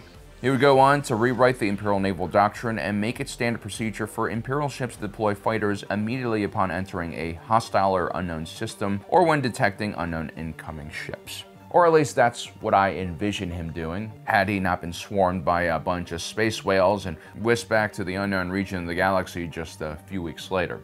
It kind of seems stupid that the Empire didn't have these policies in place in the first place. I mean, the Imperial TIE Fighter was definitely not a very powerful snub fighter, and it had a lot of weaknesses. But it more than made up for it when it came to cost. These Imperial fighters were roughly a third the price of the average Rebel fighter, and were mass deployed as a result. They were disposable, almost like a one-time use fighter, yet time and time again Imperial officers failed to see the advantage of preemptively having these things in position. Now first, let's start in 5 BPY, a Cantwell class Arrestor cruiser and its air wing, which is a part of the Segra Milo Imperial Patrol, stops a suspicious Fondor Hallcraft. There had been reported rebel activity in this sector. This was where Saw Gerrera and his partisans had been hiding, which means this wasn't exactly a normal traffic stop, but a stop of a highly modified ship in an area where pirates and rebels had been spotted piloting highly modified ships.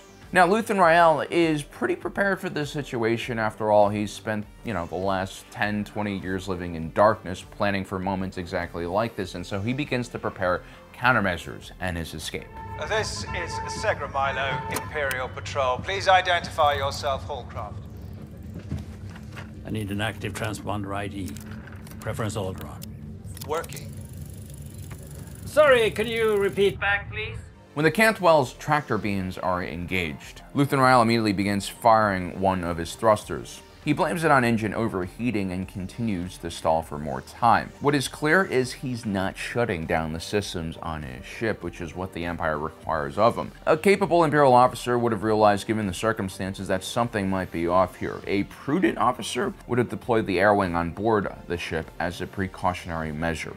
I mean, small little freighters like what Luthen Rael was flying around was extremely popular amongst smugglers and pirates. They would just modify these things with all sorts of crazy weapons, defenses, and countermeasures. But no, the Imperial officer is arrogant. He's comfortable in his position and very confident in his own ship and his own abilities. This guy is very much a product of the Imperial Academy system, which means he probably spent more time learning how to backstab his peers and climbing the political and social hierarchy within the Academy than actually understanding how to be a captain of an ARRESTOR cruiser. Remember, the Republic Navy that came before the Imperial Navy was specifically designed and carefully modified to fight a real war against the Separatist Alliance. They had excellent infantry soldiers, terrific destroyer carriers in the Venator-class Star Destroyer, and a wide range of specialized starfighters that could fit the different needs of the Republic. It was a complete and functional fighting force. The Empire replaces that Navy with their own larger and more terrifying looking fleet, but it's not necessarily very functional.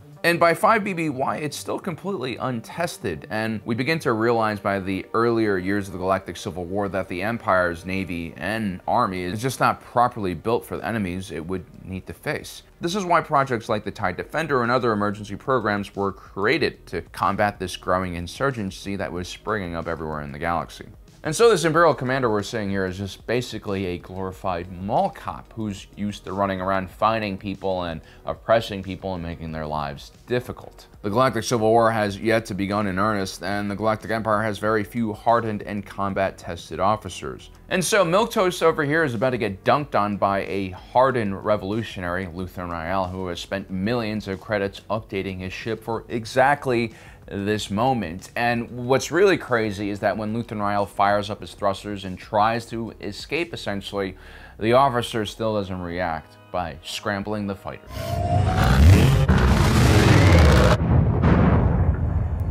What's he doing?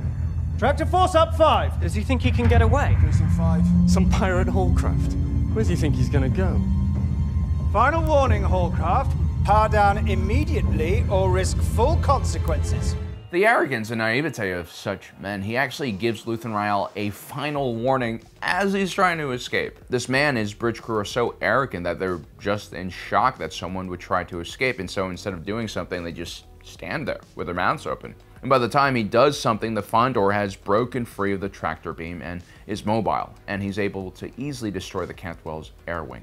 This, of course, would just be a sign of things to come. 5 years later, as the Death Star approaches Yavin 4, the location of the Rebels' main base, Grand Moff Wilhuff Tarkin once again allows arrogance to drive Imperial naval tactics. When the Rebels launch a small squadron of X-Wings and Y-Wings to prevent the Death Star from destroying Yavin 4, the Death Star does absolutely nothing. Which is crazy if you think about it. I mean, this is a moon-sized battle station that is literally covered in thousands, if not hundreds of thousands of turbolaser emplacements, blaster cannons, whatever. I mean, yes, the super laser is the main attraction here, but the station actually is designed to engage multiple fleets at the same time. That super laser can really just shoot one target at a time, and then it needs to recharge. This is why you have all of these weapons emplacements. Yet for some reason, the Death Star fails to fire on the approaching group of Rebel starfighters. They could have easily created an impenetrable wall of superheated plasma that would have made it impossible for Luke and company to escape. They could have also probably launched 100 TIE fighters for each enemy snub fighter the rebels had and met them far before they entered the Death Star's magnetic field.